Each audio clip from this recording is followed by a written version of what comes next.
बिस्मिल्लाहिर्रहमानिर्रहीम। आज का टॉपिक करंट एजुकेशन सिस्टम के मसाइल और उनका हल। तीन एक साथ में अपनी ये सीरीज है।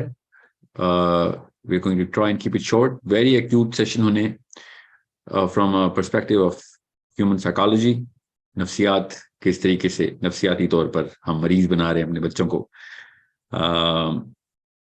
मेक श्योर यू अंडरस्टैंड, आपके सवाल इसी तरफ डायरेक्टेड हों। किसी और दिन अपना कोई और जो सवाल आपने रखा हुआ है किसी और दिन जरूर पूछिएगा। आज के टॉपिक के मुताबिक ही सवाल कीजिएगा, ठीक है। सो अभी तो एक जनरल पर्सपेक्टिव में आपको बता दूं कि ये कहानी जो है ना, ये शुरू कैसे हुई और इसके पीछे जो भी मूजिब थे, जो भी डजंट रियली मैटर कि क्यों इजाद हुई थी, मगर ये कुछ 100 साल पहले का वाकया है। रिसर्च करें, आपको पता चलेगा कि इतनी कोई रीसेंट इन्वेंशन है कि दुनिया में जो सबसे नई नई इजादात में से ये एक इजाद ये भी है जिसको हमने समझ लिया कि शायद ये आदम अलैहिस्सलाम से चली आ रही है। ये पूरी की पूरी ट्रेडिशनल टेक्निक ऑफ टीचिंग, ये किसी भी तरीके से ये सच नहीं है। ये एक रिएक्टिव अप्रोच थी। इंडस्ट्रियलाइजेशन एज अपने जोबन पे थी, उनको मजदूरों की जरूरत पड़ रही थी, मजदूर थे नहीं, लेबर फोर्स कम हो गई थी, तो उन्होंने अपनी इंडस्ट्रीज को जल्दी लेबर पहुंचाने के लिए इमरजेंसी का एक कदम उठाया था कि जल्दी से इमरजेंसी नाफिज करो, जितने भी जल्दी हमें अपने जो लेबर फोर्स है वो प्रोवाइड हो जाए, तो उसके लिए जितनी जल्दी आप किसी को आप इतना तैयार कर लो कि बस वो हमारे काम कर सके, चाहे वो क्लरिकल स्टाफ हो, एडमिनिस्ट्रेटिव स्टाफ हो, ऑपरेशनल स्टाफ हो, फंक्शनल स्टाफ हो, जो भी काम है उनके लिए जल्दी जल्दी वर्क फोर्स तैयार की जाए। उसके लिए उन्होंने एक डब्बे में बच्चे इकट्ठे करने शुरू किए कि जल्दी जल्दी इनको तैयारी कराई जाए। That's how the current education system started, because of एक खास सेक्टर था, एक इंडस्ट्री को जरूरत थी, मजदूर चाहिए थे, मजदूर तैयार करने की मशीन थी। और हमने इसको दीन भी इसमें से गुजारना है, अब इसमें दुनिया भी इसमें से गुजारनी है, अपने तमाम अरमान भी इसी में से पूरे करने हैं, अपना स्टेटस को का एक ढकोसला भी इसी में से पूरा करना है, और एक दूसरे से कंपटीशन भी इसी के थ्रू करना है। सो इसको चैलेंज करना इसलिए इतना जरूरी है कि जो चीज हमारे लिए बनी नहीं, जिस काम के लिए बनी थी, उस काम के लिए अभी भी कर रही है वो, तो तैयारी अच्छी है उनकी। और आप देख रहे होंगे कि उसका अभी तक फल ये दे रहा है दरख्त, क्योंकि अभी भी स्कूल का बच्चा जितना मर्जी जो मर्जी दिमाग लेके आता है, एंड में वो नौकरी बनाया जा रहा होता है कि उसको जॉब कब करनी है, तो जितनी जल्दी तैयार, जितने नंबर अच्छे आएंगे तो वो इस फील्ड में जाएगा, बुरे आएंगे तो फलां फील्ड में चला जाएगा। और इंसान की जिस्म और रूह दोनों तार तार करके रख देते हैं हम। ये सेशन मेरी कोशिश होगी कि मैं सॉरी उर्दू में ज्यादा करूं, करना मुझे इंग्लिश में चाहिए। सो कुछ एक साथ इसलिए अंग्रेजी में कर देंगे, मगर गौर से समझ लें कि ये क्यों क्यों मैं एक्चुअली मैं चैट पे ना वोट ले लेता हूँ कि ये अंग्रेजी में करें या उर्दू में करें। आप चैट में उर्दू या इंग्लिश लिखते हैं, पहले 100 वोट्स के अंदर एक बंदा एक ही वोट डाले, चलें फिर तो बात ही खत्म हो गई। 100 कहा था आपने, आपने 1000 वोट एकदम इस स्पीड से कैसे लिखते हैं भाई? ये एक ऐसी टेक्नोलॉजी है जो कि दुनिया में शायद सिर्फ पाकिस्तान में। ओके, बस ठीक है ठीक है, मैं समझ आ गया, उर्दू में करते हैं, उर्दू में। ओह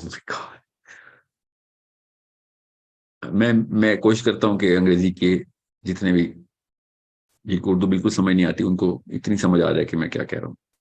ओके, बहरहाल सो कहानी क्या है? कहानी ये है कि एक इंसानी जो दिमाग है ना, वो एक खास सिस्टम के ऊपर, एक अल्लाह ताला ने एक निज़ाम बनाया हुआ है जिसके ऊपर ये जिस्म जो है ना परवान चढ़ता है। वो निज़ाम है। 2-3 अलग अलग साइंसेस अपने सब्जेक्ट्स पूरी तरीके से हमें एक्सरे करके बता चुकी हैं कि बायोलॉजी के अंदर कि किस तरीके से दिमाग अपनी नशोनुमा कर रहा होता है, कौन सी स्टेजेस से गुजर रहा होता है। और एंडोक्रिनोलॉजी के अंदर भी हमें पता चल गया कि किस तरीके से हमारी केमिस्ट्री वजूद में आ रही होती है। बेसिक साइंस छोड़ दें अभी कि आप मुसलमान है नहीं, मकसद है कि नहीं, किस जगह पे पैदा हुए, आपकी एथनिसिटी क्या है, सोसाइटी क्या कर रही है, कोई फर्क नहीं पड़ता, अभी बात की बातें। अभी हम खाली इस मशीन को सामने रखते हैं और माइक्रोस्कोप के नीचे लेके आते हैं और देखते हैं कि इस मशीन में क्या हो रहा है। जब हम इस ब्रेन को समझने की कोशिश करते हैं, दिमाग को उसकी डायसेक्शन करते हैं, बच्चे पहले दिन के बच्चे से लेके अगले प्रीनेटल स्टेज से ले लें और उस फंक्शनिंग अडल्ट को ज़हन में रखें कि जो 30-32 साल का है और जी हाँ, मुझे मैं चैट अभी बंद करने लगा हूँ।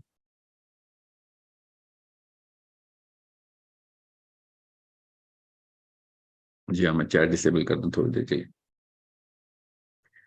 तो ये गौर से समझ लें कि मैं क्यों चैट डिसेबल कर दी मैंने। ओके, अब वो हो नहीं रही है, वो हो जाएगी थोड़ी देर में चैट डिसेबल। इंसानी दिमाग ना अपनी खुद तस्वीर बता रहा है हमें, अपने तमाम तर स्टेजेस हमें दिखा रहा है, और उन स्टेजेस की तफसील में जाए बगैर कि कौन कौन स्टेजेस हैं, वो किसी और सेशन में हम करेंगे, बिकॉज वो बहुत ज़रूरी है, आप सबको पता हो। आप आराम से रिसर्च कर सकते हैं, अब इतनी पब्लिकेशन हो चुकी हैं, इतने जर्नल्स पब्लिकली अवेलेबल हैं कि जो मेरे टाइम पे नहीं थे, तो हमें वो फिर खरीदने पड़ते थे, प्रोफेसर्स के पास जाके लिटरली मिन्नतें करनी पड़ती थी कि हमें रिकमेंड कर दें। कुछ ऐसे क्लब्स हैं जो कि वो आप एक्सेस ही नहीं कर सकते, या फिर आपकी अपनी पुरानी एजुकेशनल मोमेंटम इतना बना हो कि आपकी क्रेडिबिलिटी हो कि आप वो जर्नल्स के एक्सेस हो। तो वो खैर हम लेते रहे इस तरह। सो अब neurobiology, endocrinology, basic brain science, जितने भी और even psychology itself, educational psychology, ये वो रेलम्स थी जिन्होंने दिमाग को पूरी तरीके से स्टडी करना उनका मकसद था। अब जब जैसे ही वो तस्वीरें आई हमारे पास, जैसे किसी सैयारे पे कोई यू नो वॉयेजर गया है, उसने मार्स की तस्वीरें, या जुपिटर की पहली दफा जब तस्वीर आई थी तो पता चला था कि क्या चल रहा है उधर। तब बहुत बड़ी एडवांसमेंट्स हुई थी, बहुत बहुत जल्दी स्पीड बढ़ गई थी हमारी तरक्की की, क्योंकि ज्यादा डेटा आया था, नया डेटा आया था, समझ आ गई थी बिल्कुल। इसलिए जुपिटर हो या कोई और सोलर सिस्टम का सबसे बड़ा प्लैनेट और दुनिया में कायनात का, वो इतना बड़ा मसला नहीं, जितना इंसानी दिमाग जब हमें नजर आना शुरू हुआ तो बहुत ही बड़ा वाकया हो गया था। ओपनली सबसे पहले कुछ फाइंडिंग्स आई थी ऐसी, जिसके बाद हर फील्ड के बंदे ने एक डेटा उसमें से लिया था, पहला इन्फ्रेंस निकाला था कि इसका मतलब है अगर दिमाग ऐसे काम करता है तो ये चीज भी गलत है, हाँ वो चीज भी गलत है। हाँ, सबसे पहले सबने इकट्ठे हुए कहा, जिस मर्जी फील्ड से आया था, कि इसका मतलब है ये एजुकेशन सिस्टम सबसे बड़ी गलती की हमने। जी हाँ, सबने सबसे पहले तो ये साइन ऑफ किया कि ये क्या करते रहे हमारे साथ, ये सारे पुरानी नस्लों वाले क्या करते बेचारे, उनको नहीं पता था। Brain was the only organ where doctors never saw the organ and just calculated based on the answers of the patient. Brain वाहिद उज था जिस्म का जिसका डॉक्टर उस उज को देखे बगैर उसका इलाज करता होता था। ये तो 83 में, फिर 2013 तो 3 में, फिर 13 में स्पेक्ट इमेजिंग आई, तो तब हमें पता चला कि ब्रेन के साथ हो क्या रहा होता है, कौन कौन सी जगहों के ऊपर किन किन मामलात के साथ हमने ब्रेन डैमेज कर रहे होते।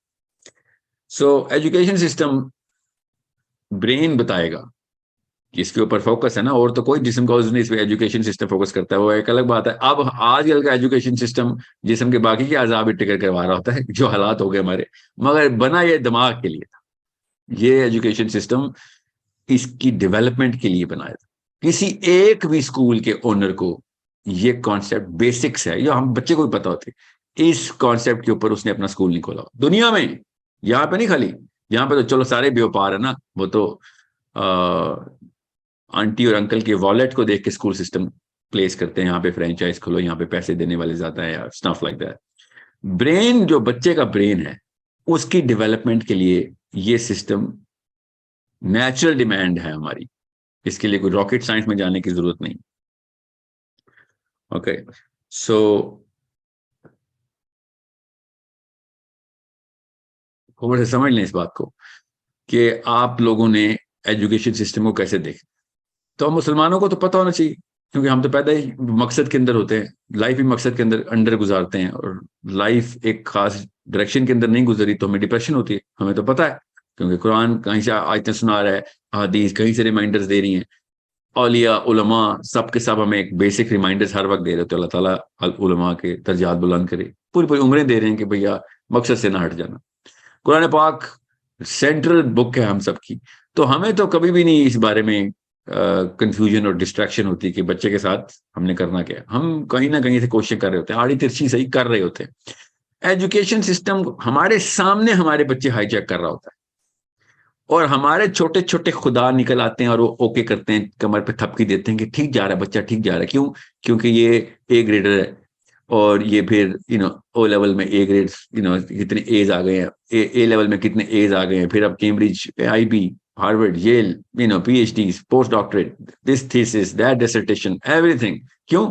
क्योंकि एंड इन माइंड माँ बाप के छोटे छोटे खुदा बताते हैं कि डॉलर इकट्ठे करने हैं, अच्छी जॉब होगी तो नाम बड़ा होगा खानदान में। ऐसे माँ बाप के लिए तो परफेक्ट एजुकेशन सिस्टम सपोर्ट करता है। और आपने देखा होगा कि तमाम स्कूल, एटलीस्ट पाकिस्तान के तो इंडिया के, अपने बोर्ड के ऊपर स्कूल का नाम लिखने की बजाय परसेंटेज बताते हैं हमारे ए ग्रेडर्स कितने हैं, कितने बच्चों ने ए ग्रेड लिया है। मतलब जब गिरना हो ना किसी ने, तो मुंह के बल गिरना हो, तो ये मिसाल होती है कि किसी स्कूल के बाहर जाए, और मैं बिला तफरीक तमाम स्कूलों की बात कर रहा हूँ, एक्सेप्शन भी नहीं मिलती ना हमें तो। और जो करोड़ में से एक एक्सेप्शन मिलती है, वो अपने चार चांद ना लगाएं, अपनी सीवी ना चमकाएं, because they should have been way more vocal about why the education system is wrong, even though I know they don't even exist. But even if they did exist, where is the voice? Where is the training that we all needed when we were, choosing uh, the next 10 years of my child? अगले 10 साल क्या करोगे तुम? अब मैं उन social issues की तरफ अभी नहीं जाऊंगा, क्योंकि मेरा सब्जेक्ट इस वक्त साइकोलॉजी है। मैं सोशियोलॉजी की तरफ नहीं जा रहा। सोशल इश्यूज, अगर किसी जगह पे बीमारी का गढ़ क्रिएट करना हो ना, वो जोहर जहां पे असली वायरस पलने हैं, तो वो इस एजुकेशन सिस्टम के साथ ब्लड टाइप मैच करता है। बिकॉज हर तरीके से वो वाली चीजें, एक टीचर को भी वो बीमारी लगी हुई होती है, और वो वही वाले बीमारियों को, वही वाले वायरसेस जो सोशल वायरसेस हैं, वो उधर हार्बर कर रहा होता है, और वहां पे सब लोग आ रहे होते हैं और अपने अपने बीमारियां प्रैक्टिस कर रहे होते हैं, और उनको रिकग्निशन मिल रही होती है। ये एक ऐसी बहस है जिसके ऊपर 10 सेशन भी करूं तो कम है, किसी और दिन करेंगे। इस वक्त मैं नफ्सियात को पिवट बना के पूरा का पूरा सेशन उसके अराउंड करने की कोशिश कर रहा हूँ कि human psychology, human chemistry, bio जो आपकी बायोलॉजी है, वो क्या आवाज लगा रही है, गौर से समझ ले। पहली किस्त तो साइंस समझानी जरूरी है, क्योंकि हर जगह पे ना एक वकील निकल ही आता है। मैं जब भी कोई वीडियो साइंस की भी नाम पे करता हूँ, एक वकील नीचे से आता है कि अच्छा आप तू बताएगा हमें, हमारे बुजुर्ग सारे गलत थे। कोई तो बताएगा ना। मैं अपने किसी अंकल से कह दूंगा, वो बता देगा, ताकि आपका ईगो ट्रिगर ना हो। मेरे पास भी बुजुर्गान है, उनसे कहूंगा ये वाली बात कर दे। अभी वो नहीं अवेलेबल, उनको पहले समझाना पड़ेगा ना, फिर वो समझ जाएंगे तो मैं आ जाऊंगा। आप तो समझ लें, या जिनको समझ आ रही है उनके बीच में क्यों खड़े हो रहे हो आके। साइंस समझ लें। हमारी जो केमिस्ट्री है ना, अल्लाह ताला ने ब्रेन के अंदर जो सिस्टम बनाया हुआ है, वो सिस्टम पानी पे चलता है। पानी और बिजली, लिटरली पानी और बिजली पे चलता है। हमारे ब्रेन का सिस्टम पानी और बिजली पे चलता है। दिस इज लिटरली एक जो पानी, जो तरबेला डैम और मंगला डैम है ना, उधर से पानी और बिजली प्रोड्यूस होती है। ये एग्जैक्ट वही सिस्टम है हमारा। इस पानी की, क्योंकि कंपोजिशन अलग अलग तरीके का फार्मूला होता है हर हार्मोन का, इसको हार्मोन बोलते हैं, तो वो सारे के सारे हार्मोन्स अपनी अपनी एक खास कैपेबिलिटी रखते हैं, और वो ब्रेन के एक न्यूरॉन के अंदर से ट्रांसफर हो रहे होते हैं, और वो डिटरमिन करता है, वो हार्मोन डिटरमिन करता है कि आपकी इमोशनल बिहेवियर कैसा होगा दुनिया में। ये है हार्डवेयर। अब मैं इसको हार्डवेयर बोलूंगा तो आपके जहन से पानी जो है ना, उसका कॉन्सेप्ट निकल जाएगा। हालांकि ये सारा का सारा वेटवेयर है, दिस इज वाटर। जो हार्डवेयर असल में है ना, वो हमारे न्यूरॉन्स हैं। न्यूरॉन्स के को अभी मैं न्यूरॉन ही बोलूंगा, क्योंकि अगर मैंने न्यूरोबायोलॉजी की टर्मिनोलॉजी यूज की तो आदि तो आवाम कहेगी कि पता नहीं कौन सी साइंस खोल दी। बेसिक न्यूरॉन, न्यूरॉन क्या है? वो एक धागा जिसके थ्रू सारा का सारा ब्रेन अल्लाह ताला ने सी के रखा हुआ है। ठीक है, the smallest part of the brain is called the neuron, right? अभी अभी के लिए। सो न्यूरॉन्स की जितने ज्यादा होते हैं, उतना ही ज्यादा जहीन होता है बच्चा। बस आसान करके बता दिया। असल में मुझे पता है मैं जरा ओवर सिंप्लीफाई कर रहा हूं, मगर अभी के लिए इतना काफी है। मैं अभी सिर्फ साइंस बताऊंगा इस सेशन में। जब एक बच्चे के न्यूरॉन्स हार्डवेयर डेवलपमेंट के अंदर कोई रुकावट आ रही होगी, तो ब्रेन की डेवलपमेंट के अल्लाह निज़ाम ही ऐसा रखा हुआ है कि अगर एक खास हिस्सा ब्रेन का इस्तेमाल ही नहीं होगा, तो एनर्जी बाकी की जगहों के ऊपर इस्तेमाल हो रही होगी, तो वो वाला हिस्सा खत्म होना शुरू हो जाएगा। ये basic brain anatomy, basic functions of the hardware of the brain है। और जो चीजें ज्यादा डेवलप हो रही होंगी वो सारा का सारा ब्रेन उधर एनर्जी फोकस करेगा अपनी, जहां पे एक्टिविटी ज्यादा हो रही होगी। ओके। और आहिस्ता आहिस्ता करते करते 1 2 3 सालों के अंदर ब्रेन के वो वाले न्यूरॉन्स बिल्कुल ही ये समझ ले मर जाएंगे। ठीक है। अब ये तब है जब वो न्यूरॉन बने हुए हों। तो अब एक बच्चा छोटा 3 4 साल का अगर डाल देंगे आप स्कूल में, 3 4 साल का बच्चा स्कूल में डाल दिया आपने, तो उसके तो ब्रेन अभी बन रहा था, तो उसके ब्रेन में वो न्यूरॉन बनेंगे ही नहीं। जिसके बने हुए हैं वो मर जाएंगे, और इसके बने नहीं हुए और वो वाले ब्रेन के हिस्से को ना ट्रिगर कराया गया तो वहां पे न्यूरॉन बनेंगे ही नहीं। ठीक है, सिंपल, क्योंकि अभी तो वो दिमाग बन रहा है उसका। अभी जो latest neurobiological biological accredited journals बोल रहे हैं वो ये कि 28वें साल तक प्री फ्रंटल फ्रंटल कॉर्टेक्स बन रहा होता है, ये वाला हिस्सा बन रहा होता है। अल्लाह ताला ने कहा कि मैं 12वें साल में बना देता हूँ, 13वें साल में इसकी इतनी अमाउंट बन जाती है। साइंस भी कह रही है कि हाँ आप डिसीजन मेकिंग, डिसीजन सारे यहाँ से लेते हैं। ओके। जो एनालिसिस का हिस्सा है ना, एनालिसिस का, वो ये तो प्री फ्रंटल कॉर्टेक्स बोलते हैं, एनालाइज करता है। अल्लाह ताला ने भी कहा कि यहां से फैसले करता था तो चल तुझे यहीं से पकड़ूंगा, तो क़यामत वाले दिन भी तौक यहाँ पे लगेगा हमारे हर इंसान के। यहाँ पे एक क्लिप लगा हुआ होगा और वो क्लिप आसमान की तरफ जा रहा होगा, तार लगी हुई होगी, अल्लाह ने हमें बताया हुआ है। ठीक है, हशर के वाले दिन, हशर के मैदान में यहाँ से डेटा लिया जा रहा होगा उससे कि ये यहाँ से सोचते थे ना, ये काम किए ना, ये फैसले करते थे ना, ये वाकयात हुए तेरे साथ ना, तूने ये फैसला किया था ना, खुद सोचा था ना, हमने तो नहीं जबरदस्ती की थी, यहाँ पे शैतान तो नहीं आया था ना, खुद तेरा नफ्स खुद तुझे कन्विंस कर रहा था। ये वाला हिस्सा अल्लाह ताला ने जब ये दिमाग का हिस्सा बनाया तो उसकी एज अल्लाह ने रखी 12वां साल। 11वें साल के अंदर कुछ लोगों का एक्सेप्शनल केसेस होते हैं, 9वें 10वें साल में भी डेवलप हो जाता है, बहुत एक्सेप्शनल केसेस है। ठीक है, उसके ऊपर भी स्टडी है, किसी और दिन बताएंगे। एक्सेप्शन की बात ही नहीं कर रहा हूँ मैं, जनरल आप सबके बच्चों में बहुत 10,000 में से एक ऐसा है जिसकी 9वें 10वें साल में प्री फ्रंटल कॉर्टेक्स डेवलपमेंट शुरू हो जाएगी। जो ज्यादातर बच्चे हैं उनकी 11वें साल के बाद ही शुरू होगी। जैसे ही 11वें साल में प्री फ्रंटल कॉर्टेक्स बनता है, आपके दो मेजर हॉर्मोन्स अपनी जगह पकड़ लेते हैं, क्योंकि उनका उनका काम आप शुरू हो जाता है। और जैसे ही वो हॉर्मोन्स ट्रिगर होते हैं, ऑल ऑफ अ सडन आपके जिस्म के अंदर बाकी की सारी उस हार्मोन की बेसिक एक्टिविटी स्टार्ट हो जाती है। सो हम चूंकि ब्रेन देख नहीं सकते, बाकी का जिस्म हमें नजर आ रहा होता है, तो हम उसको कहते हैं दी एज ऑफ पुबर्टी।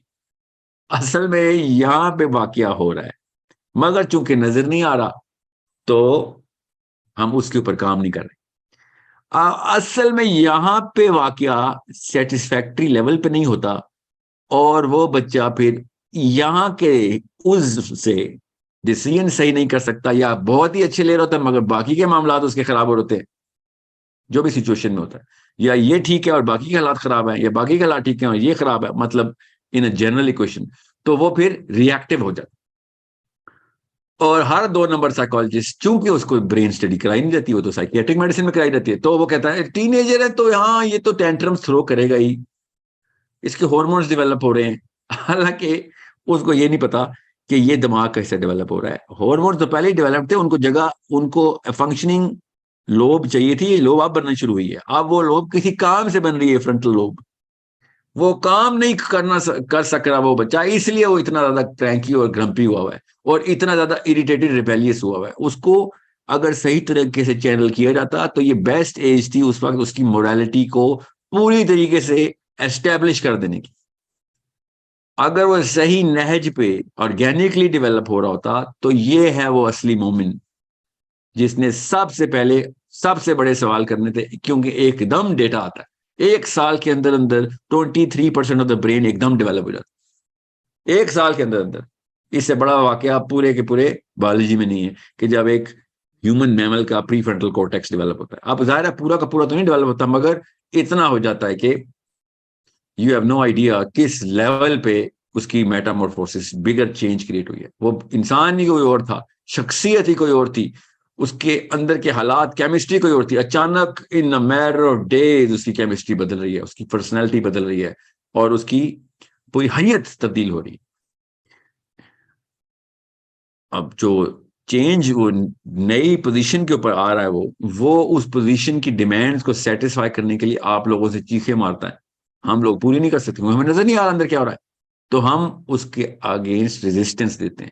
और जब वो रेजिस्टेंस देते हैं तो वो रिएक्टिव होता है। उसको हम कहना शुरू करते हैं, तू बीमार है, तू टीनेजर है, तेरे साथ ये नेचुरल फिनोमेना होगा, कुछ सालों में तो ठीक हो जाएगा। हालांकि हम क्या कह रहे होते हैं, हम बीमार हैं, होना ये चाहिए, हम इतने बीमार हैं कि तुझे हमारी बीमारियां नजर आना शुरू हो गई हैं, और तुझे कुछ ही अरसे में बीमार कर देंगे, तो फिक्र ना कर, सब ठीक हो जाएगा। तू नहीं ठीक होगा, सब ठीक हो जाएगा। तू भी उतना ही गलत हो जाएगा जितना हम हैं, इसलिए सब ठीक हो जाएगा।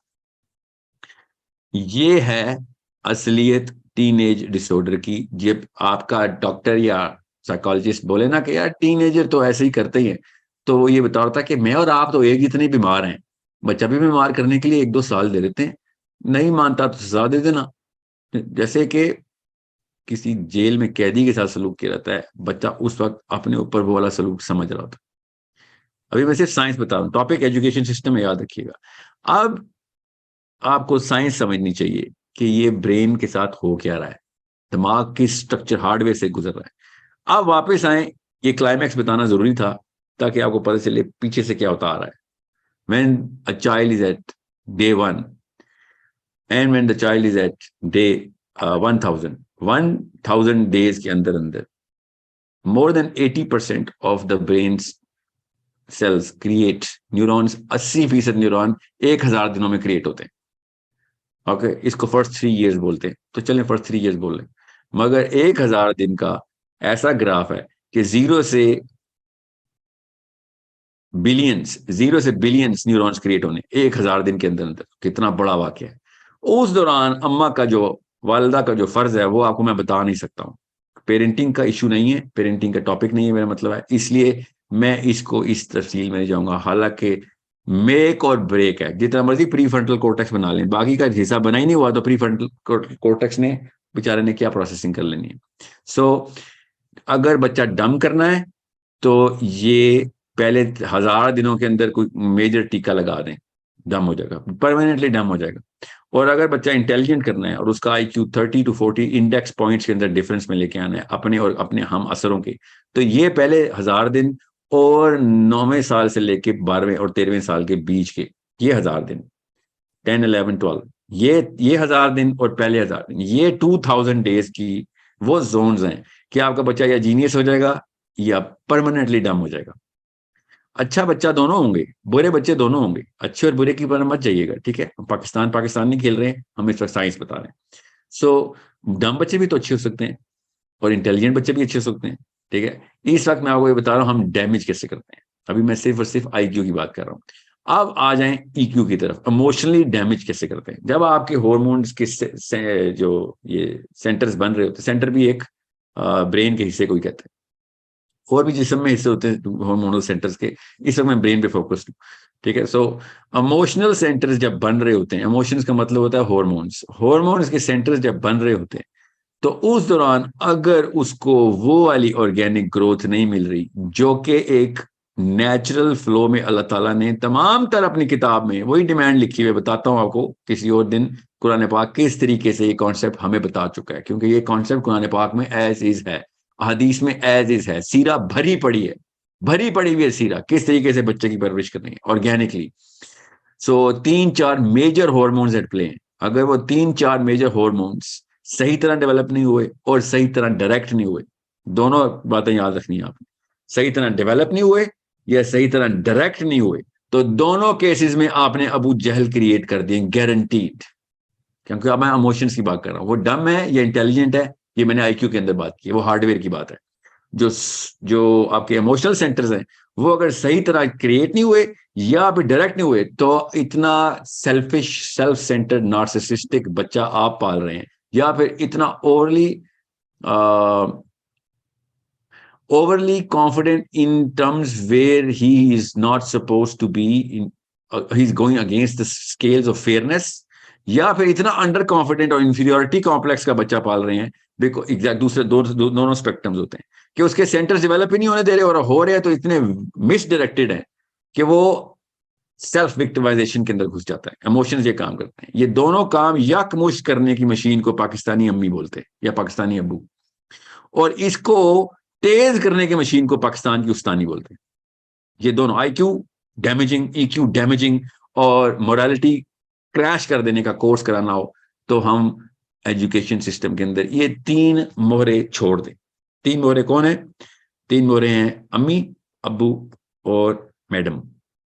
ठीक है, चाहे वो मुताला पाकिस्तान की हो, चाहे वो इस्लामियात की हो, फिजिक्स की हो, बायोलॉजी की हो, जो भी हो, उसको ये नहीं पता कि कौन सी मशीन उसके सामने है, तो वो जो भी करेगी तो वही समझ लें डॉक्टर ने डॉक्टरी नहीं पढ़ी हुई, मगर हाथ में उसके स्कैपल है, छुरी है, और आप कहते हैं सीने में दर्द हो रहा है बस, और कुछ सर्जरी कर दे, तो उसने छुरी से खोलना है, जो कुछ नजर आना है, उसको नहीं पता कहाँ कहाँ पे दर्द, उसने सब कुछ निकाल लेना, या फिर कुछ ऐसी चीजें डाल देनी है कि उसके बाद आपको जितना मर्जी सी ले, आपने वापस उस बिस्तर से उठना नहीं। सो this is exactly what happens in a more intense way with the brain.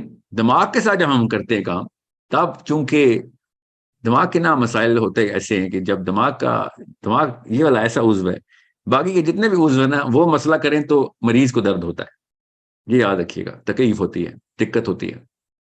दिमाग ऐसा उज्व है कि इसमें अगर डैमेज हो जाए तो मरीज के आसपास जितने लोग हैं उनको दर्द होता है, उनको दिक्कत होती है, उनको तकलीफ होती है। ये इतना आउटबाउंड किस्म का उज्व है, इसमें मसला आएगा दुनिया को तबाह कर देगा, खुद ठीक होगा बाकी सबको मार देगा।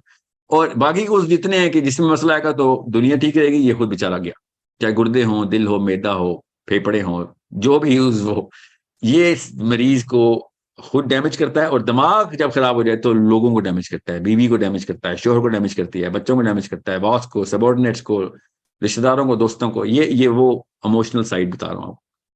सो this is a problem where you need to understand. अभी मैं एजुकेशन सिस्टम को प्लेस करता हूं इसके अंदर। पहले मैं आपको साइंस समझा रहा हूं, ओके। पहली किस्त में साइंस ज्यादा होगी, अगली किस्त में इमोशनैलिटी ज्यादा होगी, और तीसरी किस्त में सोशियोलॉजी ज्यादा होगी। फिक्र नहीं करना, तीनों में एजुकेशन सिस्टम को मैं आपको प्लेस करके बताता हूं।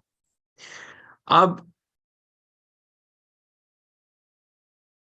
आपके ब्रेन सेंटर्स अभी बन रहे हैं, अभी बने नहीं है, पहले 1000 दिन पूरे नहीं हुए, ठीक है। और आपकी अम्मी पहले से प्री स्कूल, डे केयर और व्हाटएवर जो भी प्लान बना रही हैं। तो उस वक्त जो ब्रेन सेंटर के, जो ब्रेन के जो न्यूरोनल फैब्रिक को कंस्ट्रक्ट करने की मशीन को फ्यूल चाहिए था, वो सिर्फ और सिर्फ उस बंदे के पास था जो सगा बाप या सगी माँ की लेवल की इंटेंसिटी रखता है कि वो ब्रेन के सेंटर्स के ऊपर काम कर सके through certain acts and behaviour, जो कि अल्लाह ताला ने फर्ज करार देती है, सीरा ने सुन्नत करार देती।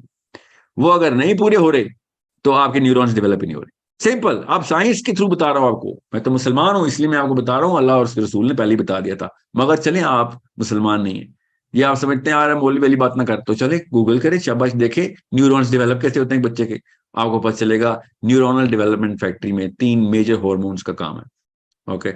और तीनों के तीनों major hormones parasympathetic nervous system के थ्रू अपनी ऑप्टिमम फंक्शनैलिटी में आते हैं।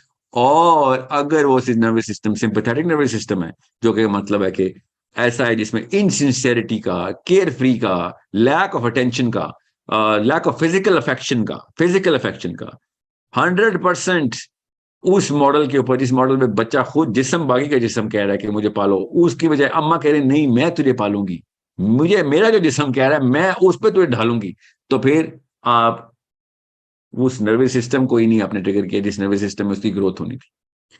सो यू नीड टू अंडरस्टैंड, जैसे ही बच्चा पहले 1000 दिन का आप स्कूल में डालते ना, मैंने फिर कहा पेरेंटिंग के ऊपर मैं फोकस नहीं कर रहा हूँ कि 60 आवर्स का पेरेंटिंग की ऐप के अंदर वीडियोस हैं, उसमें ये तफसील है।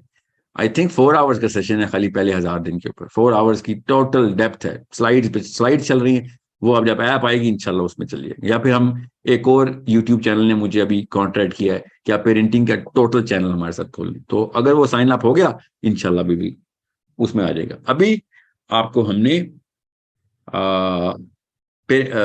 एजुकेशन सिस्टम के ऊपर फोकस करवाना है, okay. So where are we are when a child is going to go through daycare or pre-nursery, pre-daycare, post-daycare, pre-nursery, nursery, before the age of 5 or before the age of 6, before the age of 4, बच्चा अगर घर के environment की बजाय उन लोगों में जा रहा है कि जिनके थ्रू उसको ये सेंस आ रही है कि these people are not going to be catering to my emotional demands and needs, तो वो कोपिंग मैकेनिज्म में चल जाता है कि ठीक है फिर मैं कोप करता हूँ, ठीक है आप सारे के सारे वो बंदे जो मेरे घर के नहीं है, तो मैं ये जैसे ये बिहेव करें मैं सब वो बिहेव करना शुरू कर देता हूँ। जैसे ही आपको उस एज में ये साइकोलॉजी मिलना शुरू हो जाए, जो डे केयर में मिलती है, जो कि प्री स्कूल में मिलती है, तो आपका ब्रेन नेचुरली इस पूरे के पूरे साइकिल को परफेक्ट कर लेता है।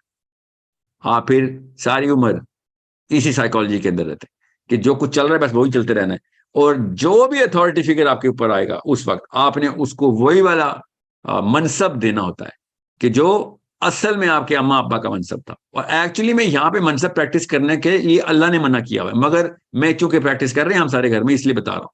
सो mother gets replaced by any authority figure. वो अमूमी तौर पर डे केयर की टीचर नहीं होती, डे केयर की वो केयर टेकर्स होती हैं, जो भी नर्सिस होती हैं वहां पे।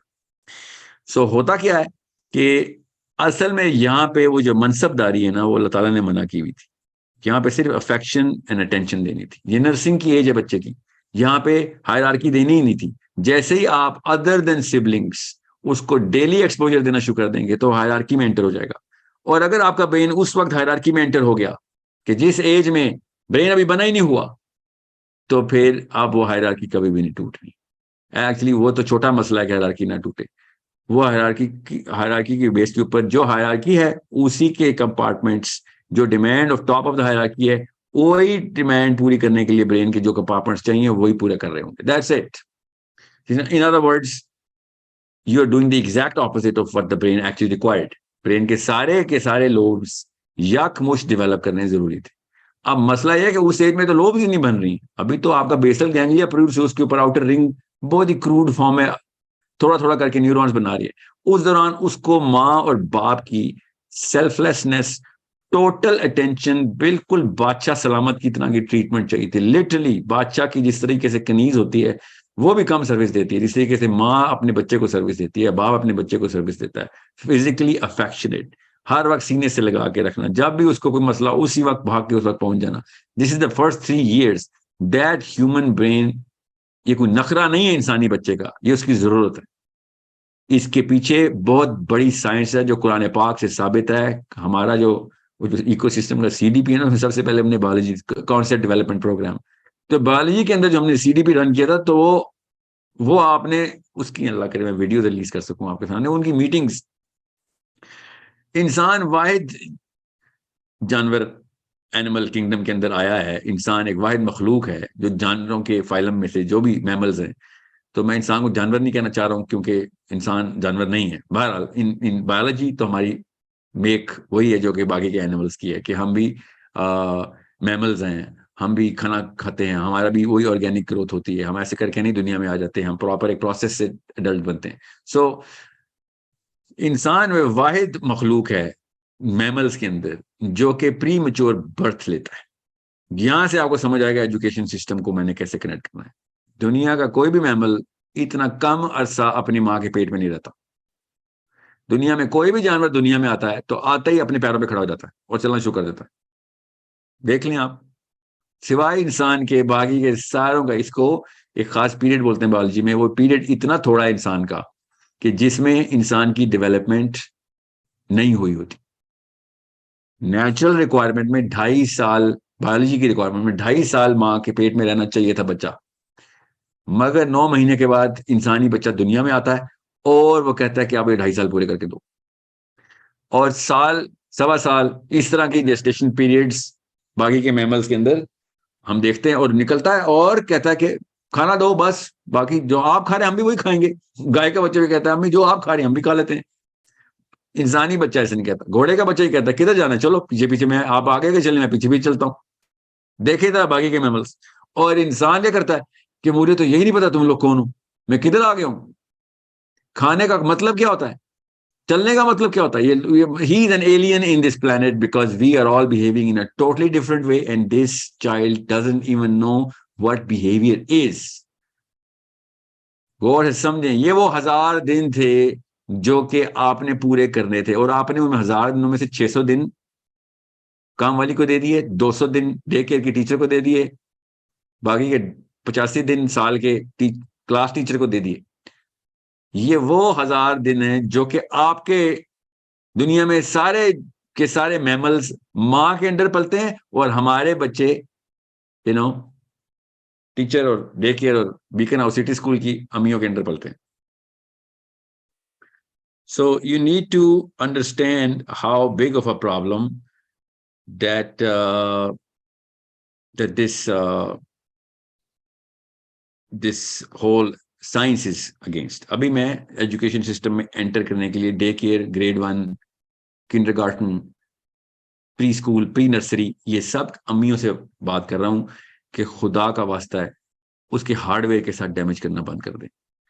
आपने सॉफ्टवेयर पे डैमेज करना है, कहीं पे काबिल कबूल नहीं है, मगर वो छोटा नुकसान है कंपेयर एक बंदे के हार्डवेयर नहीं डेवलप होने दिया आपने, और फिर आप उसको डंडे के जोर से कहते हैं सबक नहीं याद होता इससे, इसको ये कॉन्सेप्ट, इसकी मैथ्स बड़ी कमजोर है, इसकी बायोलॉजी बड़ी कमजोर है, ये मेरा बच्चा क्यों इधर उधर मारा मारा फिरता है, इसको कुछ समझ नहीं आती। वो हर काम करेगा सिवाय ब्रेन के, जिस्म के हर उस को इस्तेमाल करेगा सिवाय ब्रेन के, क्योंकि उसके अलावा उसने अपनी सेल्फ एस्टीम सेटिस्फाई करनी है।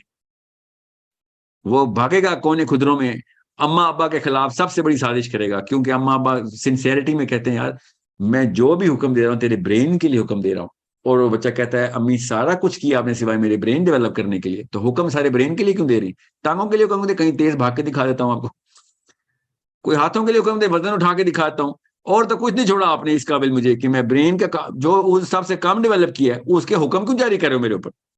ओके, सो यही होता है डे केयर के अंदर, प्री नर्सरी, प्री स्कूल, ये मेरी सबसे बड़ी कंटेंशन है हार्डवेयर के खिलाफ। अब आते हैं सॉफ्टवेयर। बच्चे का सॉफ्टवेयर इमोशनल डिमांड कर रहा होता है। हमारे बच्चों के, इंसानी बच्चों के ऑक्सीटोसिन का जो प्योर सेंटर है वो मोरालिटी की सेंट्रल कॉन्फ़िगरेशन करता है। ऑक्सीटोसिन हमारा हार्मोन है, और ऑक्सीटोसिन का हार्मोन सिर्फ और सिर्फ अपनी माँ के थ्रू पनपता है। बच्चे का ऑक्सीटोसिन सेंटर क्रिएट ही और सेटिस्फाई तब होता है, ग्रो ही तब होता है जब माँ उससे फिजिकली कनेक्ट कर रही होती है।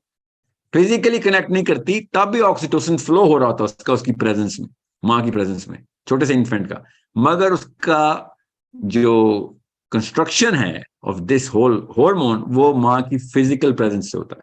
जब माँ बच्चे को दूध पिला रही होती है, उसने उठाया होता है, हर जगह ले लेके फिर रही होती है, उसका हाथ पकड़ा होता है, उसको देख रही होती है, उसको साथ खेल रही होती है, बाप भी माँ भी, मगर माँ के थ्रू तो ये एक जादू हो रहा है, जो कि अगर आपको एक खास ऐनक लगा के दूं जो कि इस्लाम ने हमें लगा के दी हुई है, तो आपको वो रेज नजर आएंगी कि माँ की प्रेजेंस से बाकायदा माँ के आंखों से निकलता हुआ, माँ के हाथों से निकलता हुआ ऑक्सीटोसिन उसके ब्रेन के अंदर वो तार से कनेक्शन एस्टेब्लिश कर रहा है, और वो ब्रेन के अंदर उसके ऑक्सीटोसिन का एक प्रोटीन का सेंटर है वो बड़ा होना शुरू हो रहा है। लिटरली ऐसे हो रहा है अगर आपको ये खास ऐनक पहना दूं तो। अब माँ अपने आप को डिटैच करती है और माँ देखती है मॉर्निंग शो, और बच्चा बेचारा अकेला बिस्तर में पड़ा देखता है आईपैड के ऊपर नर्सरी राइम्स। सोचें उस बेचारे के ऑक्सीटोसिन सेंटर कहां से बनने, वो ढूंढता है असल में अपनी अम्मी उस आईपैड के अंदर, और वो बग्स बनी या वरेवर कार्टून जो आजकल चल रहे हैं और रोब्लॉक्स, उसमें वो अम्मी, छोटी बहन, बड़ा भाई देख रहा होता है, because that's what the natural demand is कि मुझे तो, मेरा तो ऑक्सीटोसिन सेंटर चाहिए। वहां से उसको जो कुछ भी मिलता है वो वहां से ले रहा है, वहां से तो कुछ भी नहीं मिलना ना सिवाय एक खास हार्मोन के डोपामीन है। तो ऑक्सीटोसिन रिप्लेस हो रहा है आहिस्ता आहिस्ता डोपामीन से। डोपामीन के सेंटर बढ़ रहे हैं, ऑक्सीटोसिन, डोपामीन के 5 सेंटर हैं, कहीं ना कहीं से बढ़ ही जाते हैं, और ऑक्सीटोसिन का एक ही सेंटर है, और वो मिल ही नहीं रहा, वो सिवाय माँ के कोई दे ही नहीं सकता, काम वाली भी नहीं दे सकती। काम वाली किसी, कोई अल्लाह की वली दुनिया में आई भी हो और वो कहे यार ये बच्चा, मैं इसका मेरा मकसद है हजरत आसिया की तरह मूसा को जैसे पाला था उन्होंने, उनका बच्चा मैं पालूंगी, तब कहीं जाके आपके बच्चे के ऑक्सीटोसिन सेंटर खोलेगी वो, वरना नहीं खोल सकती। सो ये एक ऐसा मामला है कि जो ज्यादातर घरों में हो रहा है। और अगर काम वाली तो चलो आपकी फिजिकल मॉनिटरिंग के अंदर हो सकती है, स्कूल में तो क्लास फेलो बैठे हुए हैं, टास्क मिल रही हैं, चलो हम लोग, हम पे प्ले ग्रुप्स है हमारे यहाँ पे, सिर्फ खेल कूद होता है, सिर्फ खेल कूद होता है। दैट्स व्हाट देयर केसेस, कि हम यहाँ पे सिर्फ खेल कूद कराते हैं, बेसिक बेसिक से काम होते हैं, लोग सिर्फ शुगल के लिए बच्चे आते हैं और फन एक्टिविटीज होती हैं। और असल में क्या कहानी होती है हम सबको पता है कि अम्मी जो है वो घर पे बोर होती हैं, बच्चा पालना बहुत मुश्किल काम है। अम्मी को ये जो काम है पालने, बच्चे पालने का, इसको सब्स्टिट्यूट करना था, इसलिए डे केयर ने कहा फिक्र नहीं कर, हमें पता है आप कितनी सुस्त हैं, बेफिक्र हो जाएं, हमें पता है कि आपको असल में अपना टाइम, मी टाइम चाहिए, so we are here to help. Don't worry, we are going to make sure कि आप पॉलिटिकली करेक्ट हो जाएं। पॉलिटिकली करेक्ट का मतलब है कि आप हमें बच्चा देगी तो कोई एतराज नहीं करेगा, बल्कि लोग आपकी तारीफ करेंगे कि बड़ी प्रोग्रेसिव माँ है। और 3-3 साल के बच्चे उठा के उन्होंने अपने पास रखे होते, उससे बहुत बेहतर है कि आपके घर में काम वाली मॉनिटरिंग कर रही हो, हालांकि वो भी कुरान कबीर है साइंस में। सो आप डे केयर को फिर फोर्स करते हैं माँ बाप के, अब क्या करें, बच्चा अकेला है, सबको पता है बच्चा अकेला नहीं है, उसकी अम्मा जिंदा है, मगर बच्चा अकेला है। और क्या करते हैं, बच्चा अल्लाह ताला 6-6 या 7-7 बच्चे पैदा होते हैं बिल्लियों की तरह हमारे, बच्चा अकेला ही पैदा होता है, वो अकेला ही होगा पहले 3 साल, 4 चौथे साल में क्या बच्चा अकेला होना है। सो बच्चा माँ के साथ कपल हुआ हुआ है अल्लाह ताला के निजाम में। हमने क्या किया हुआ है, बच्चा अकेला क्या करें घर में, उसको फिर सोशल स्किल्स भी देनी है। पुरानी नस्लें तो बगैर सोशल स्किल के मार गई, हमें तो सोसाइटी मिली ही नहीं। सिविलाइजेशन का कॉन्सेप्ट तो हमने देना आगे जाके ना, अजीब सी बात है। सोशल स्किल्स बाकी के लोग बगैर डे केयर और बगैर इस एज के अंदर स्कूल गए वो सोसाइटीज कैसे बना गए, सारे के सारे सोशियोलॉजी के लॉज तो अजलों के चले हुए आ रहे हैं। मोरालिटी तो आप दुनिया की, हमने तो बल्कि सिविलाइजेशन की सबसे गंदी स्टेज निकाली है जाके। हम देंगे सोशल स्किल्स, सोशल स्किल्स अल्लाह ताला खुद देंगे उसको, उसके ब्रेन को डेवलप होने दें। डे केयर, प्री नर्सरी और प्री स्कूल, खुदा का वास्ता है इस वजह से मत डालें कि बच्चा बोर हो रहा है घर पे। बच्चा बोर इसलिए हो रहा है बिकॉज आप कहीं और देख रही हैं। बच्चे के साथ फिजिकली खेलना कूदना असल में माँ का फर्ज है उस वक्त जब वो इन्फेंट है। दिस इज अ प्रॉब्लम जो कि आपने सॉल्व करनी है, किसकी, बच्चे की नहीं, अपनी। I'm talking to the mothers. You are suffering from a problem here. That little poor child doesn't even know what the problem is. उसको तो प्रॉब्लम अभी देनी है हमने।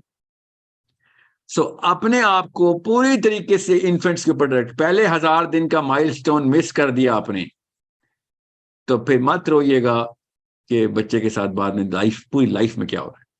उसको हर जबान सीखने में मसला आएगा, हर सब्जेक्ट सीखने में मसला आएगा, हर दोस्ती करने में मसला आएगा, हर रिश्ता निभाने में मसला। हार्डवेयर ही नहीं बना हुआ अभी, अखलाकी बीमारियां बाद में बताऊंगा। सो अंडरस्टैंड कुदरत ने क्या इंतजाम किया, कुरान पाक ने, अल्लाह के नबी अस्सलाम ने किस तरीके से उस इंतजाम को हमें समझाया, बताया कैसे करो, ये सारा का सारा मामला क्यों। ये 2 फ्लैग्स जो है ना, first 1000 days and the 1000 days between the age of 10 and 12, ये 2 इस वक्त के आपके टेकआउट्स हैं। इसमें आपने देखना है, अभी मैंने आपको बताया पहले 1000 दिन में firing squad, day care, pre nursery education system का नया नया तोहफा। ये पुराना, ये तो एजुकेशन सिस्टम की मशीन ने, अभी एक बच्चा जना है ना डे केयर का और प्री नर्सरी का, प्री स्कूल का, all of these things were not even existent. I am not debating कि कैपिटलिज्म की वजह से ऐसे हो रहा है, बोझ पड़ गया है, और अभी छोड़ें, ये तो सब्जेक्ट मैटर नहीं, हम सबको पता है क्यों करते हैं हम। हमें बीमारियां कैपिटलिज्म की नहीं है, हमें बीमारियां आपस में अखलाक की हैं, आपस में ईमानियात की हैं। हमने एक दूसरे के कंपटीशन में काम किया हुआ है। सो कर लें compete, आपने लुई विटान और प्राडा के बैग की कंपटीशन करनी है, that's your problem, I don't care, but don't ruin the next human being in your own house and call yourself sincere।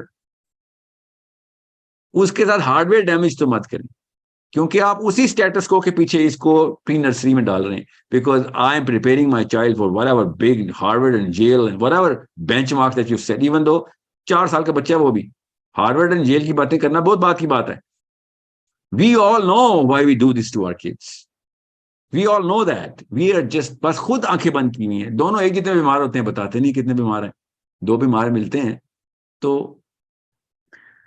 क्या शेर है मेरे अब्बा जी का, कहो दो ताजिराना दिल मुकाबिल जिस घड़ी आए, कहा ऐसे लगा दीनार ने दीनार को देखा। कि जब आप दोनों को एक बीमारी हो तो फिर नहीं बताते क्या बीमारी है, हम यूज्ड टू रहते हैं। सो हम भी ये वाली रेस का हिस्सा बने हुए हैं। अभी मेरे पास जो वक्त है ना, वक्त वो कम है। प्री नर्सरी से मैं अब 10वें साल तक की जो असना है, द स्पैन ह्यूमन ब्रेन का एजुकेशन सिस्टम में, उसके साथ क्या हो रहा होता है, वो मैं आपको तफसील से बताऊंगा इंशाल्लाह अगली किस्त में। अभी 10 मिनट के लिए क्वेश्चंस लेते हैं। I have another session, I have a class actually, वो भी इमोशनल इंटेलिजेंस की क्लास है। So I have to really wrap up, we are gonna do a series. ज्यादा किस्तें करनी पड़ी तो ज्यादा किस्तें कर लेंगे, फिक्र ना कीजिए। Okay, so I am gonna open the microphone. I hope everyone is listening, sorry was listening, जब मैं कह रहा था कि क्वेश्चंस टॉपिक के बारे में ही रखिएगा. Okay, let's just go with a mother, any mother. If you are not a mother it's okay, I am just, I meant was खातून को पहले क्वेश्चन का आंसर है. या सबा, हरीबा, हिरा. अस्सलाम वालेकुम. Okay, this is a problem. अपने एक, अब जिसका मैं नाम दे रहा हूँ अपना माइक अनम्यूट कर लें. हिरा, अरीबा या सबा, इनके अलावा मत. राहिल भाई अस्सलाम वालेकुम. अस्सलाम वालेकुम सर. राहिल भाई अस्सलाम वालेकुम. मैं भी मदर हूँ. 17 ईयर्स ओल्ड का मेरा बेटा है. Hello hello. अस्सलाम वालेकुम. अस्सलाम वालेकुम. Actually, अगर क्वेश्चन एक वोकल चेक करो. मेरी बात सुनो सर प्लीज. अस्सलाम वालेकुम. राहिल भाई अस्सलाम वालेकुम. वो क्वेश्चन एक कजन से लेके था, एक छोटे बच्चे को कैसे पढ़ाना है. मेरा क्वेश्चन ले लें प्लीज. मेरा बेटा 17 ईयर्स ओल्ड है. मैं कनाडा में हूँ. हेलो. असल में मेरा जो स्पीकर सिस्टम है ना यहाँ पे, वो जैसे ही दो कॉन्फ्लिक्टिंग माइक्रोफोन्स आएंगे तो वो स्टैटिक देता है, तो आवाज मुझे तक नहीं आ रही होती. तो ये मत समझिएगा मैं सुनने के बावजूद म्यूट कर रहा होता हूँ. Let me just try and unmute Junaira. मेरे से अनम्यूट, मेरे कहने पे आप अनम्यूट कर नहीं रहे हैं. I am clicking to unmute Junaira. अस्सलाम वालेकुम सर. वालेकुम सलाम जी जुनैरा. सर मेरे असल में क्वेश्चंस बहुत ज्यादा, लेकिन आज मैं सिर्फ एजुकेशन सिस्टम से रिलेटेड ही पूछूंगी. मेरा बेटा है 4 साल का. तो मैंने उसको स्कूल में डाला था, लेकिन उसके बाद मैंने आपके लेक्चर सुनने के बाद और फिर खुद भी स्टडी किया. मैं खुद भी साइकोलॉजी की स्टूडेंट हूँ. मैंने एमफिल किया हुआ है. तो मैंने न्यूरोलॉजी को स्टडी करने के बाद उसको स्कूल से तो निकाल लिया. अभी प्ले ग्रुप में ही भेजा था मैंने उसको ना, बस 2-3 महीने गया तो फिर मैंने निकाल लिया उसको. अब मैं उसको एक तो अरेबिक लैंग्वेज का कोर्स स्टार्ट करवाने लगी हूँ आपके वो उस पे सिस्टम पे. तो दूसरा मैं ये पूछना था कि सारा दिन बच्चा कुछ ना कुछ एक्टिविटीज मांगता है. मैं उसके साथ ही होती हूँ, कुछ नहीं करती, सिर्फ कितने उसी साल को का ही बच्चा टाइम आपका? देती हूँ. जी. आपके बच्चे की उम्र कितनी है? 4.5 ईयर. या अब तो जाहिर है अब वो इन्फेंसी से तो बाहर आ गया है ना, तो आप उसको एक्सपोज करें एक्टिविटीज में where you are giving him you know certain kind of problems जिसको वो सॉल्व करना शुरू करे, छोटी छोटी, ज्यादा बड़ी नहीं. तो लैंग्वेज जो है ना, लैंग्वेज ये एक प्रॉब्लम देती है आपको, याद रखिएगा, क्योंकि ग्रामर होती है ना इसमें, उसमें फॉर्मूला होता है, वो फॉर्मूला खुद डिकोड करता है. इस एज में उसका ब्रेन वो वाले फॉर्मूलाज को, जिसको हम सिंटैक्स बोलते हैं, वो सिंटैक्स को डिसाइफर कर रहा होता है. ये बहुत बड़ा पजल है वो सॉल्व करता है. ये मुआजिजा है इंसान के दिमाग के वो वाली स्टेज के ऊपर जहाँ पे कोई इल्म तालीम नहीं उसकी, मगर वो इतना बड़ा कोड डिसाइफर कर लेता है कि उर्दू की, अंग्रेजी की, अरबी की ग्रामर क्या है, और वो सही ग्रामर पकड़ लेता है. ये एक ऐसा वाकया है जिसको मिस नहीं करना आपने. ठीक है, तो इसको 2 या 3 जबानें जरूर सिखाएं. मैं तो खैर हमारे तो स्कूल में अरबी है ना खाली, तो बाकी ये जगहों पे तो आप उर्दू तो बोलते हैं ना घर में, उर्दू भी आ रही है, उसकी ग्रामर अलग है. अरबी यहाँ से सीख रहे हैं आप, अंग्रेजी साथ साथ किसी और तरीके से आप अंग्रेजी सिखाएं इसको. 3 जबानें तो उसको आनी चाहिए ना एटलीस्ट, मगर फ्लुएंटली आनी अंग्रेजी के चाहिए. लिए मैं कर रही थी, लेकिन मैं लाहौर में रहती हूँ यहाँ पे, तो ऐसा कोई टीचर अवेलेबल नहीं है जो बच्चों को अंग्रेजी सिखाता हो. बड़ों को तो सारे सिखाते हैं, कोर्सेज भी हैं, लेकिन बच्चों को सिखाने वाला या मुझे नहीं पता चल रहा, या मुझे नहीं मिल रहा, या मेरा ख्याल है ही नहीं इधर पाकिस्तान में ऐसी कोई फैसिलिटी जो बच्चों को, इतने छोटे बच्चों को इंग्लिश लैंग्वेज सिखा सके. नहीं, खैर तरीका तो पुराना है, टेस्टेड भी है, इसकी मैकेनिज्म्स हैं पूरे. मैं लेट मी सी, अब क्योंकि अब लाहौर में ना, पाकिस्तान में तो नहीं मैं जानता, मगर let me see what I can do about this. ठीक है, तो सर बहरहाल प्लीज आपका अगर हो क्वेश्चन सके ये है तो. कि इस वक्त इसको लैंग्वेजेस के ऊपर फोकस करवाएं. 2-1 साल इसको पूरी तरीके से, and make sure he goes through some sort of effort to go through this. उसको वो एफर्ट जरूर करवानी है आपने. याद रखिएगा, ओनरशिप इस एज में स्टार्ट होती है. अगर इस टाइम अगर उसने ओनरशिप छोड़ दी ना, और छोटी छोटी बात पे प्रोजेक्ट्स आधे में छोड़ दिए, कोई टास्क दिया आधे में कर ली, इस बारे में उसको मुतनब्बा करें. इसकी सरजनिश होनी चाहिए. अरे मारना नहीं है बच्चे को कभी, मगर सरजनिश करें कि भाई ऐसा नहीं होने देंगे, हम जो काम शुरू किया पूरा करेंगे हम. ठीक है, ये ओनरशिप की जो सेंस है ना, ये बहुत बड़ा एसेट है बच्चों का. इससे जो ब्रेन केमिस्ट्री बनती है वो आपको नहीं पता कितने उसके डिविडेंड्स इंशाल्लाह लेगा वो बाद में, बहुत फायदे होंगे। ठीक है।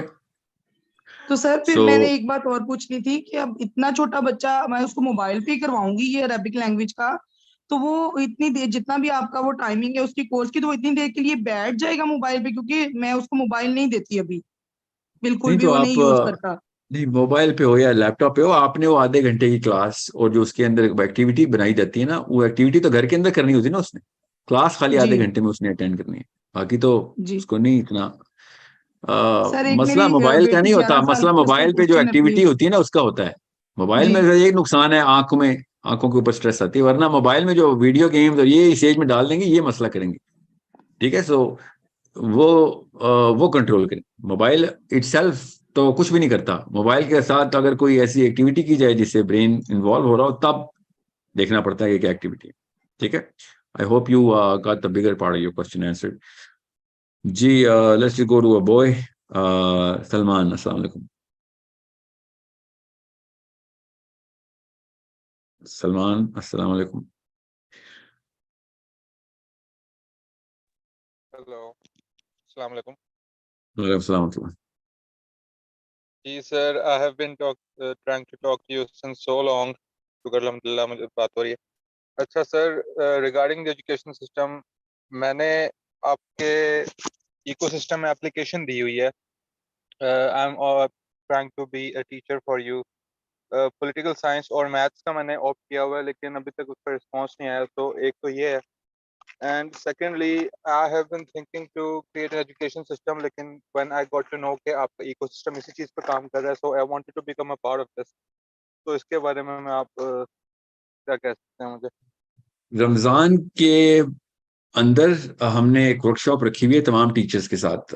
रमजान के अंदर थोड़ा सा क्योंकि टाइमिंग आगे पीछे हो रहती है तमाम चीज़ों की, तो रमजान के बाद अब एक्सपेक्ट करें कि आपकी एक असेसमेंट सेंटर होगा, उसके थ्रू आपको जो है ना वो रिक्रूट किया जाएगा एज टीचर। बिकॉज हमें अरबी में ये मसला आया अरबी सिखाते हुए कि अरबी ज़ाहिर है मदरसे से ज़्यादातर लोग पढ़े हैं, लोकल अरब्स हैं, इंटरनेशनल टीचर्स हैं, तो वो लोकल अरब्स जहाँ वहाँ के जो लोकल हैं, यहाँ के जो अरबी दान हैं नफीस तरीन लोग हैं, मगर they never shared the vision of whatever source code was, क्योंकि they applied for a job, they didn't know anything that we were trying to achieve।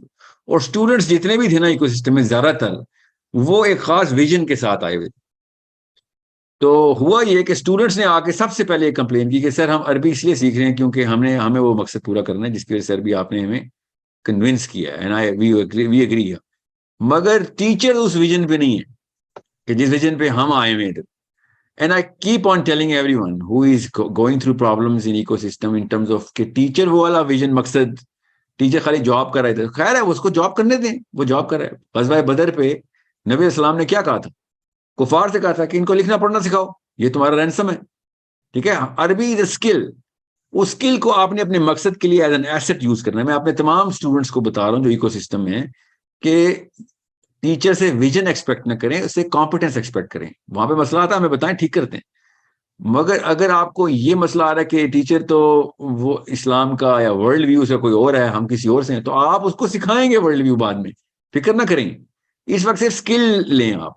अब ये गलती दुरुस्त नहीं की जा सकती because we do not have enough Arabic experts, we can only get whatever we can get. अब mathematics में जो हम शुरू कर रहे हैं, फिजिक्स में जो शुरू कर रहे हैं, इस वक्त 3 सब्जेक्ट्स को 4 कोर पे हैं। उन कोर सब्जेक्ट्स के अंदर सब टीयर्स हैं, सब्जेक्ट 18 हैं टोटल। वेबसाइट पे आई थिंक 4 पब्लिश हुए या 5, क्योंकि वो कोर हैं। आई थिंक 6 पब्लिश हुए हैं, साइकोलॉजी भी पब्लिश हो गया। तो वो टीचर्स के साथ मैं वो चांस नहीं लेना चाह रहा बिकॉज ये साल का कोर्स है। अगर बच्चा बहुत एडवांस्ड है, पहले से ही 8वीं 10वीं 9वीं में पढ़ रहा है, उसने खाली बेसिक्स नहीं कवर करनी, उसने एडवांस स्टडीज करनी, कॉन्सेप्ट डेवलप करने हैं जिसको वो अप्लाई करेगा कुरान पाक के थ्रू, उसने समझना है सारा, हदीस के थ्रू, इस्लाम के थ्रू समझना है कि मैंने फिजिक्स को कहाँ पे इस्तेमाल करना है दुनिया में, मेरी एंगल क्या होना चाहिए दुनिया को देखने का। तो वो अगर टीचर खाली फिजिक्स पढ़ाने आ रहा है और वो you know what physics has, right? वो तो साइंस को प्रीडोमिनेंट फिलॉसफी मानते हैं, हर सब्जेक्ट की एक फिलॉसफी होती है। तो टीचर्स के साथ मैं स्टेम फील्ड में मैथमेटिक्स के, स्पेशली फिजिक्स के, बायोलॉजी के, इवन केमिस्ट्री एंड एस्ट्रोनॉमी के जो सब्जेक्ट है, साइकोलॉजी का जो सब्जेक्ट है इसमें मैं टीचर्स को ऐसे नहीं कहता आपको बहुत अच्छी मैथ्स आती होगी यकीनन, मगर या फिजिक्स बहुत ही अच्छी आती है, आप पीएचडी हैं, ठीक है, आए और पढ़ा दें, ऐसे नहीं होगा। We are going to make them go through a certain workshop कि भाई हमारा ये विजन है, या तो आप कन्विंस हो जाए या हमें कन्विंस करें। We are here to argue with you, it's a very argumentative workshop that this is what the Quran has to say, and physics के फिलॉसफी को बदलें। फिजिक्स को नहीं बदलेंगे, फिजिक्स तो रूल्स हैं, हम उसकी फिलॉसफी को बदलें ताकि इसको जिद्दत मिले, तजदीद मिले और आगे से आगे की मनाजिल तय करें और मुसलमानों की तरफ लोग लपकें फिर कि ये कहां से सोच रहे हो। एक निकोला टेस्ला काफी था ना, फिजिक्स की बुनियादें उखेड़ दी उसने, तो हमारे पास क्यों नहीं है? ठीक है, तो all we need is visionaries, और विजन कुरान से बेहतर कोई नहीं देता, स्पेशली बायोलॉजी में, फिजिक्स में। तो ये 4-5 कोर सब्जेक्ट्स के अंदर हमने बाकी के सब्जेक्ट्स को प्लेस किया हुआ है। पॉलिटिकल साइंस, वर्ल्ड व्यू, ये सारे के सारे साइकोलॉजी के अंदर प्लेस करने पड़े हमें कि साइकोलॉजी कैसे बनती है इंसान की, ग्रुप की। पॉलिटिकल साइंस तो असल में वो है। सो इस तरह के सब्जेक्ट्स उनको पढ़ाने सिखाने जरूरी हैं। ये कॉन्सेप्ट डेवलपमेंट प्रोग्राम, CDP इसको बोलते हैं, कि एक प्रोग्राम का कोई भी पकड़ा, मैथमेटिक्स का कॉन्सेप्ट पकड़ा, फिजिक्स का पकड़ लिया, उस कॉन्सेप्ट को पहले कुरान से एक्सट्रैपोलेट किया कि भाई कुरान पाक इस कॉन्सेप्ट को एक्सप्लेन करता है, नहीं करता है तो कैसे करता है, हदीस के थ्रू क्या क्या रेफरेंसेस है हमारे पास इस कॉन्सेप्ट के ऊपर। कॉन्सेप्ट साइंस क्या है इस वक्त एस्टेब्लिश, हम कैसे देख रहे हैं। जैसे बायोलॉजी मैंने अभी आपको बताया कि कैसे देखना है, कि पेरेंटिंग कैसे करनी है, कुरान पाक ने बताया हुआ है। साइंस हमें बायोलॉजी की भी बता रही है, कुरान पाक उस बायोलॉजी को मैनिफेस्ट करके दुनिया में बता रहा है, हमें नहीं पता कैसे बायोलॉजी काम कर रही है। फिर सीरा में, सुन्ना में क्या हकाम है इसके सारे के सारे, कैसे करना है सारा का सारा मामला। ये सारे के सारे कॉन्सेप्चुअलाइजेशन उस साइंस को वैलिडेट करेगी। साइंस नहीं कुरान को वैलिडेट करेगा, कुरान या हदीस या सीरा सुन्ना उस कॉन्सेप्ट को वैलिडेट करेगी। उसके बाद हम साइंस ही खोलेंगे कि चलो अब एक्सपेरिमेंट करो, वर्कशॉप है, इसको वर्कशॉप बोलते हैं। अब अगर मेरा टीचर अगर इस CDP के इस फिलॉसफी को पूरी तरीके से समझता नहीं है, पढ़ानी उसने मैथ से, याद रखे, उसने इस्लाम नहीं पढ़ाना आके, उसने फिजिक्स ही पढ़ानी, मगर इस फिलॉसफी को पूरी तरह पता चले, क्योंकि माँ ने अपने बच्चे जो हमें दे रहे हैं, बाप जो दे रहे हैं, जो खुद आ रहे हैं, एडल्ट्स भी आ रहे हैं मैथ्स में, बायोलॉजी में बहुत ज्यादा एडल्ट, साइकोलॉजी में तो सारे एडल्ट्स ही आ रहे हैं इस वक्त। सो वो विजन के साथ आ रहे हैं, उनको वो CDP से प्यार है कि हमें कॉन्सेप्ट डेवलप करके दें कि हमने इसको इस्लामिक पर्सपेक्टिव से कैसे देना आगे। You have to understand that. और टीचर के यार मुझे तो नहीं पता कि ये इसका इस्लाम से क्या ताल्लुक है, तो फिर स्टूडेंट ने तो डिसोनेंस का शिकार होना है ना, कि सर साहिल दीन ने आपको सर्टिफाई कर दिया, इधर सादिया खान ने सर्टिफाई कर दिया, वो बैठे यहाँ पे लेक्चर दे रहे होते हैं, तो आपने उन्हीं के एंडोर्समेंट ली हुई है, आपको ही नहीं कन्विंस कर सके तो हमें क्या कन्विंस करेंगे। तो मैं उन टीचर्स को बहुत हैंड पिक करके पूरी तरीके से एक फिल्टर से गुजारूंगा कि भैया हमारा ये प्रोग्राम है, आपकी एक्सपर्टीज हमें चाहिए, सर आंखों पे बिठाएंगे आपको, हमें मैथ्स ही सिखानी है, मगर फलसफा मत खराब कीजिएगा बच्चे का, ठीक है। So this is what we trying to do. आप अप्लाई करेंगे तो इसकी एक वर्कशॉप से गुजरेंगे, इंशाल्लाह we gonna have an amazing time together. हमने बच्चों को डेवलप करना है, बड़ों को भी डेवलप करना है, और उनको उन पर्सपेक्टिव्स, उन कॉन्सेप्ट्स को डेवलप करके जिसके थ्रू उनसे बेहतर कोई कॉन्सेप्ट ना जानता, वो उस कॉन्सेप्ट के फलसफी बने। ये 1 लाइन विजन है कि कोई भी कॉन्सेप्ट हो, किसी भी साइंस में हो, उस कॉन्सेप्ट का फलसफी हमारे पास, मुसलमानों के पास होना जरूरी है, जो लॉजिक से, रीजनिंग के थ्रू उसके असल मीनिंग बता सके, द रियल मीनिंग का मतलब है उसकी अफादियत बता सके। क्योंकि लाइफ के लिए होता है ना, I have no meaning in life, बिल्कुल इसी तरीके से हमने सब्जेक्ट मैटर का भी मीनिंग निकालना है, इसकी अफादियत क्या है, दुनिया को कहाँ पहुंचा सकता है ये कॉन्सेप्ट, कि इंसानों की तरक्की और प्रोग्रेस में किधर काम आ सकता है, कहाँ से पता चल रहा है, उसकी एंड इन माइंड से कि कहां तक लेके जा सकते हैं हम। मैं खाली फिजिक्स के चैलेंज की बात कर रहा था, कुरान पाक तो सबसे पहला चैलेंज फिजिक्स को करता है, वो लॉज ही नहीं फिजिक्स में जो कुरान पाक ने वाकयात बता दी हुए, सिंपल 1 लाइन, वो लॉज हैं ही नहीं फिजिक्स के हमारे मुशाहिदे में, कि जो कुरान पाक ने बता दिया वो काम, इसका मतलब है वो काम है, पॉसिबल है, इंसानों ने किए, कुरान ने बताया, हमने देखा ही गलत एंगल से फिजिक्स को, निचले एंगल से, गलत नहीं कहना चाहिए, निचले एंगल से, और ऊपर निगाह दौड़ाएं, देखें ऊपर के स्टैंडर्ड्स क्या हैं, ठीक है। That's what we gonna do इंशाल्लाह। I hope you understand. I am going to take a question from a girl, Uzma. अस्सलाम वालेकुम उज़मा, आप अनम्यूट करें। वालेकुम अस्सलाम सर। रियासत मदीना मॉडल स्ट्रीट हम लोगों ने एक पूरी गली बनाई है, उसमें 90 घर हैं, और हम वहाँ पर एक ऐसा इकोसिस्टम क्रिएट करने की कोशिश कर रहे हैं जहाँ पे तमाम के तमाम 800 लोग जो है वो बच्चों की ब्रेन डेवलपमेंट जो है वो बहुत अच्छे तरीके से करें। वहाँ पर मसला जो सबसे ज्यादा मुझे आ रहा है वो ये आ रहा है कि बड़ों को जो एडल्ट है वहाँ पे, उनको फैक्ट सुन के अपनी डेली प्रैक्टिसेस वो चेंज नहीं कर पा रहे। अब मैं तो एक बहुत ही मामूली सी स्टूडेंट हूँ, आपके सेशंस जो है वो सुन के, जो भी ये न्यूरोलॉजिकल डेवलपमेंट है, मैं वहाँ पे जाके उन लोगों को पढ़ाती हूँ कि अल्लाह ताला ने दिमाग में बल्ब डालेंगे वो, लेकिन असल मसला जो है वो बड़ों का आ रहा है, उसमें मुझे आपकी बहुत ज्यादा मदद की जरूरत है, क्योंकि वो एक पूरा, आप अगर उसको नेट पे भी सर्च करेंगे रियासत मदीना मॉडल स्ट्रीट, तो 800 लोग हैं जो वाकई में खुद इधर को नहीं है, बदलना चाह रहे हैं। कहाँ पे है स्ट्रीट? सर कोरंगी के अंदर, डिस्ट्रिक्ट कोरंगी के अंदर, चक्रा गोड के अंदर ये स्ट्रीट है, पूरे इंटरनेट पे जो है वो काफी वायरल है, आप जैसे ही सर्च करेंगे आपको मिल जाएगा। मतलब तो बड़े क्या दाढ़ी आप वाले। लोग पहले से उधर रह रहे थे और आप लोगों ने मिलके एक फैसला किया? मेरी रिहाइश सर, मेरी पैदाइश कोरंगी की, अभी मैं शादी होकर गुलशन आ गई हूँ, लेकिन अल्हम्दुलिल्लाह मेरे शौहर की मुझे इजाजत है, तो मैं वहां पर जाके, एक्चुअली मैं तो पिछले 7-8 वो सालों से मैं जो एक। सवाल पूछ रहा हूँ समझे, वो जी लोग जो वहां के रिहायशी हैं जी। उन्होंने मिल के फैसला किया है कि हमने रियासत मदीना मॉडल के ऊपर जिंदगी गुजारनी है, और या फिर वो बाद में जगह खरीदी इन लोगों ने जिनका नहीं नहीं आपस नहीं में एक नहीं जैसा विजन था? नहीं, वो एक रिहायशी है, एक गली है जिसमें 90 घर हैं, और उन सब ने मिलकर ये फैसला किया है कि हमने रियासत मदीना मॉडल स्ट्रीट के तौर पे जिंदगी गुजारनी है। हम ये कहते हैं कि क्या रियासत मेजर किया मदीना, इसका? सर रियासत मदीना मॉडल स्ट्रीट के दो पिलर है, एक तो वो जगह फिजिकली बहुत खूबसूरत हो, जो कि वो बन गई है अल्हम्दुलिल्लाह। ओहो, मेजर का मतलब है इसको कैसे पता चलेगा कि हाँ ये फैसला किया था, इस पे अमल दरामद भी हो रहा है? सर अभी हमारी कुछ एक्टिविटीज हैं, जैसे फॉर एग्जांपल जो हमारा एक मेजर है ना, वो सबसे बड़ा मेजर ये है कि हम 800 के 800 लोग जो है वो बच्चों को इस तरीके से हम उनके ब्रेन डेवलपमेंट करेंगे कि वो उनका इंटरेस्ट जो है वो साइंस के अंदर बढ़ता हुआ हमें खुद दिखेगा, और वो जो है वो एक्सपेरिमेंट करेंगे और लोगों से सीखेंगे। लेकिन अभी जो है ना, जैसे फॉर एग्जांपल वहां पर जो ऐसा इन्वायरमेंट है, एक्चुअली मैं बहुत ज्यादा एक्साइटेड हुई हूँ आपसे बात करके, इसलिए मैं शायद सही से समझा भी नहीं पा रही, मुझे पता है आपका टाइम कीमती है। अभी ये हो रहा है वहां पर कि पूरी गली के जो लोग हैं वो एक साथ सुबह उठते हैं, और हमें पता है कि हम अस्पताल नहीं बना सकते, लेकिन एक मुसलमान और पाकिस्तानी के लिए हेल्दी होना जरूरी है, तो एक साथ काफिले की सूरत में फजर की नमाज पढ़ने जाते हैं, उसके बाद आके एक्सरसाइज करते हैं। पूरे महीने में सारी गली के लोग एक साथ जमा होते हैं, और एक साथ जमा होकर अपनी गली पे सड़क के ऊपर सब अपने घर से खाना बना के लेकर आते हैं, और एक साथ बैठ के खाते हैं, ताकि हमारे अंदर जो फिरका वारानियत का सिस्टम है वो खत्म हो और एक दूसरे को जाने। फिर जो वहाँ के उनके मर्द हैं और माएँ हैं, वो मिलके बैठ के जो है ना, मैं खुद जाती हूँ उनको सेशन लेने के लिए, और मैं उनको बताती हूँ अल्लाह ताला ने आपके बच्चों के दिमाग में न्यूरॉन्स ये बल्ब डाले हैं, ये वो, आपने अपने बच्चों की तरबियत जो है वो इस तरह से करनी है। तो ये पूरा वहाँ का सिस्टम है, वहाँ पे सारी जो माएँ हैं, वो माएँ और बहनें जो बच्चियां हैं, जितनी भी सारी लेडीज की एक एक्टिविटी होती है, उसमें वो सारी की सारी लेडीज गली में जमा होती हैं और वो खेलती हैं और वो एक्टिविटीज वगैरह करती हैं। हमारा पूरा मकसद ये है कि वो एक ऐसी गली बने, नंबर 1 तो फिजिकली तो माशाल्लाह डेवलप हो गई, सेकेंडली वहां से एक ऐसे बच्चे निकले, ऐसे एडल्ट निकले जो जहनी तौर पे इतने ज्यादा पावरफुल हो कि वो वर्ल्ड लीडरशिप भी, मतलब पहले पाकिस्तान की लीडरशिप को जो है वो अचीव करें, उसके बाद फिर वर्ल्ड लीडरशिप की तरफ भी जो है वो जाएं। आई थिंक जिसको नहीं पता था उसको भी आपने बता के बहुत, मतलब it's an amazing amazing initiative. अल्लाह ताला आप यस सर। सबको इस काम में कामयाब करे। बहरहाल आपका क्वेश्चन क्या है? सर मेरा क्वेश्चन ये है कि उसमें हमें एडल्ट्स को लिए ना, मतलब हमें, मुझे आपकी मदद की जरूरत है, मुझे एक दफा जो है वो आपसे उसमें मिलने की जरूरत है, क्योंकि पाकिस्तान का जो कैरिकुलम आप सिस्टम है ना। वहां पे रहती हैं? सर मैं गुलशन में रहती हूँ, लेकिन मैं वहां पर ओहो, जाती मतलब।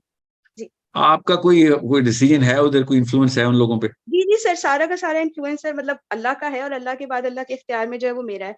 वो 800 लोग जो है वो ओके, मेरी आवाज तो से मैं जमा हो अपनी जाएंगे अपनी सर। खिदमात जो है ना वो पेश करता हूँ उनको। कोई भी काम हो बच्चों के, कोई भी साइकोलॉजिकल या इमोशनल या कोई भी सेशन, कोई भी एक्सपेरिमेंट करना हो, मेरी उनसे कहिएगा, फ्री बुकिंग है उनके लिए, ठीक है? बस ये याद रखिएगा कि वो अ, आप डिसीजन मेकर हों उधर, मतलब। जी ओके। सर, सर बिल्कुल बिल्कुल मैं डिसीजन मेकर हूँ। आप मुझे बताइए सर, आपसे मैं राब्ता कैसे कर सकती हूँ फिर बाद में? हमारे कैप्टन आप मोहम्मद उमर है, मैं बस ठीक आईएमएस है, का हिस्सा हूँ। उनसे कहें, मोहम्मद उमर है। हमसे मुझे उनसे मेरा ईमेल एड्रेस ले लें, जी और उनसे कहें कि वो कोऑर्डिनेशन टीम को बता दें, जब भी सेशन करना हो मुझे बता दिएगा। जी ऑनलाइन सर, ना, और प्लीज। कराची आया तो जी खुद सर। आऊंगा मैं।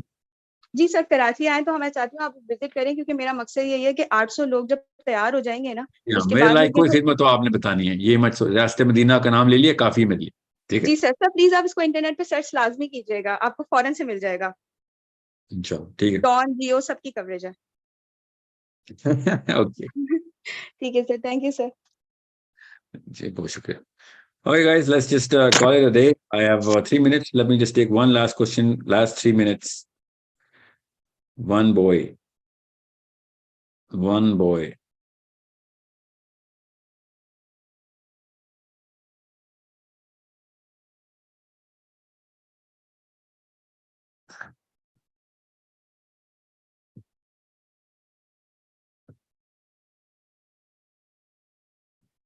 अब्दुल हन्नान, अस्सलाम वालेकुम।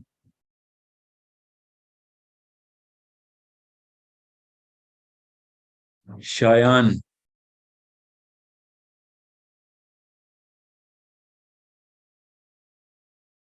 अस्सलाम वालेकुम।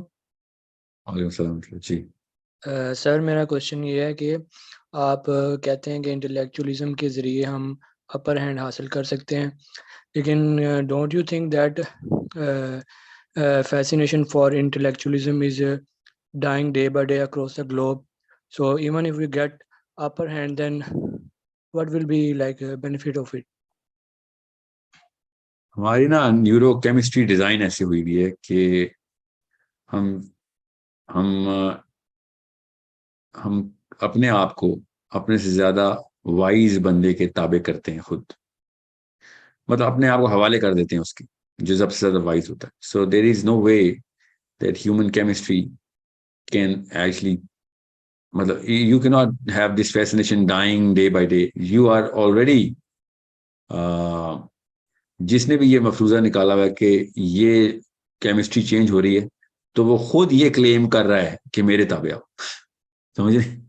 सो ही इज नेचुरली बड़ा पैराडॉक्सिकल किस्म का फिनोमेना है कि वो कह रहा है मेरी बात सुनो, मैं बता रहा हूँ chemistry is dying down every day, तो हमें कुछ और करना चाहिए या फिर ये वाली चीज खत्म कर देनी चाहिए। वो क्लेम कर रहा है कि वो वाइज है, उसको समझ आ रही है, तो उसकी बात मानी जाए, ठीक है? So it's a pretty intellectual attempt for intellectualism when you say this, that intellectualism is dying. It's merely an attempt for to be an intellect, to say just the very statement that intellectualism is dying, or fascination for intellectualism is dying. Okay, mighty intellectual of you to say that.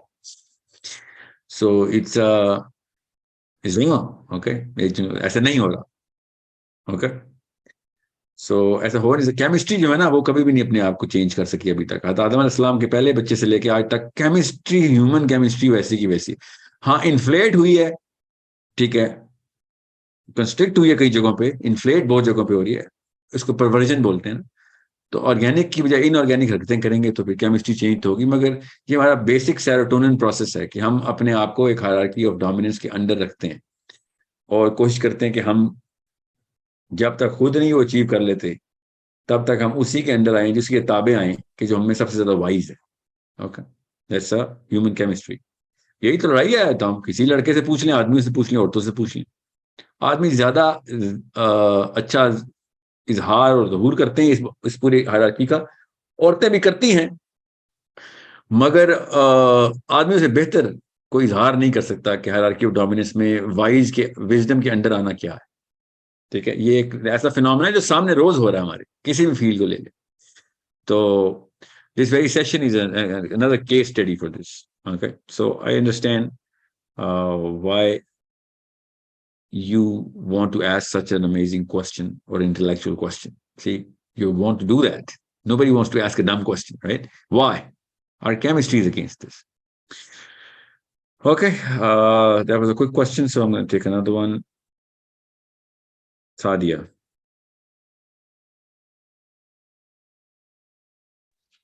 अस्सलाम वालेकुम। वालेकुम सलाम।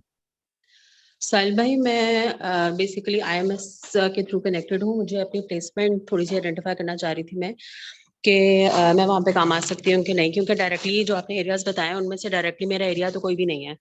But 8 साल मैं as a business lecturer पढ़ाती रही हूँ और एंटरप्रेन्योरशिप के अंदर मेरी बहुत कमांड है, पर्टिकुलरली जो curiosity, creativity development, self efficacy, self worth और इस टाइप की जो चीज़ें हैं ना, और कि वो कैसे डेवलप की जा सकती हैं, इन अदर वर्ड्स एंटरप्रेन्योर्स कैसे डेवलप की जा सकते हैं।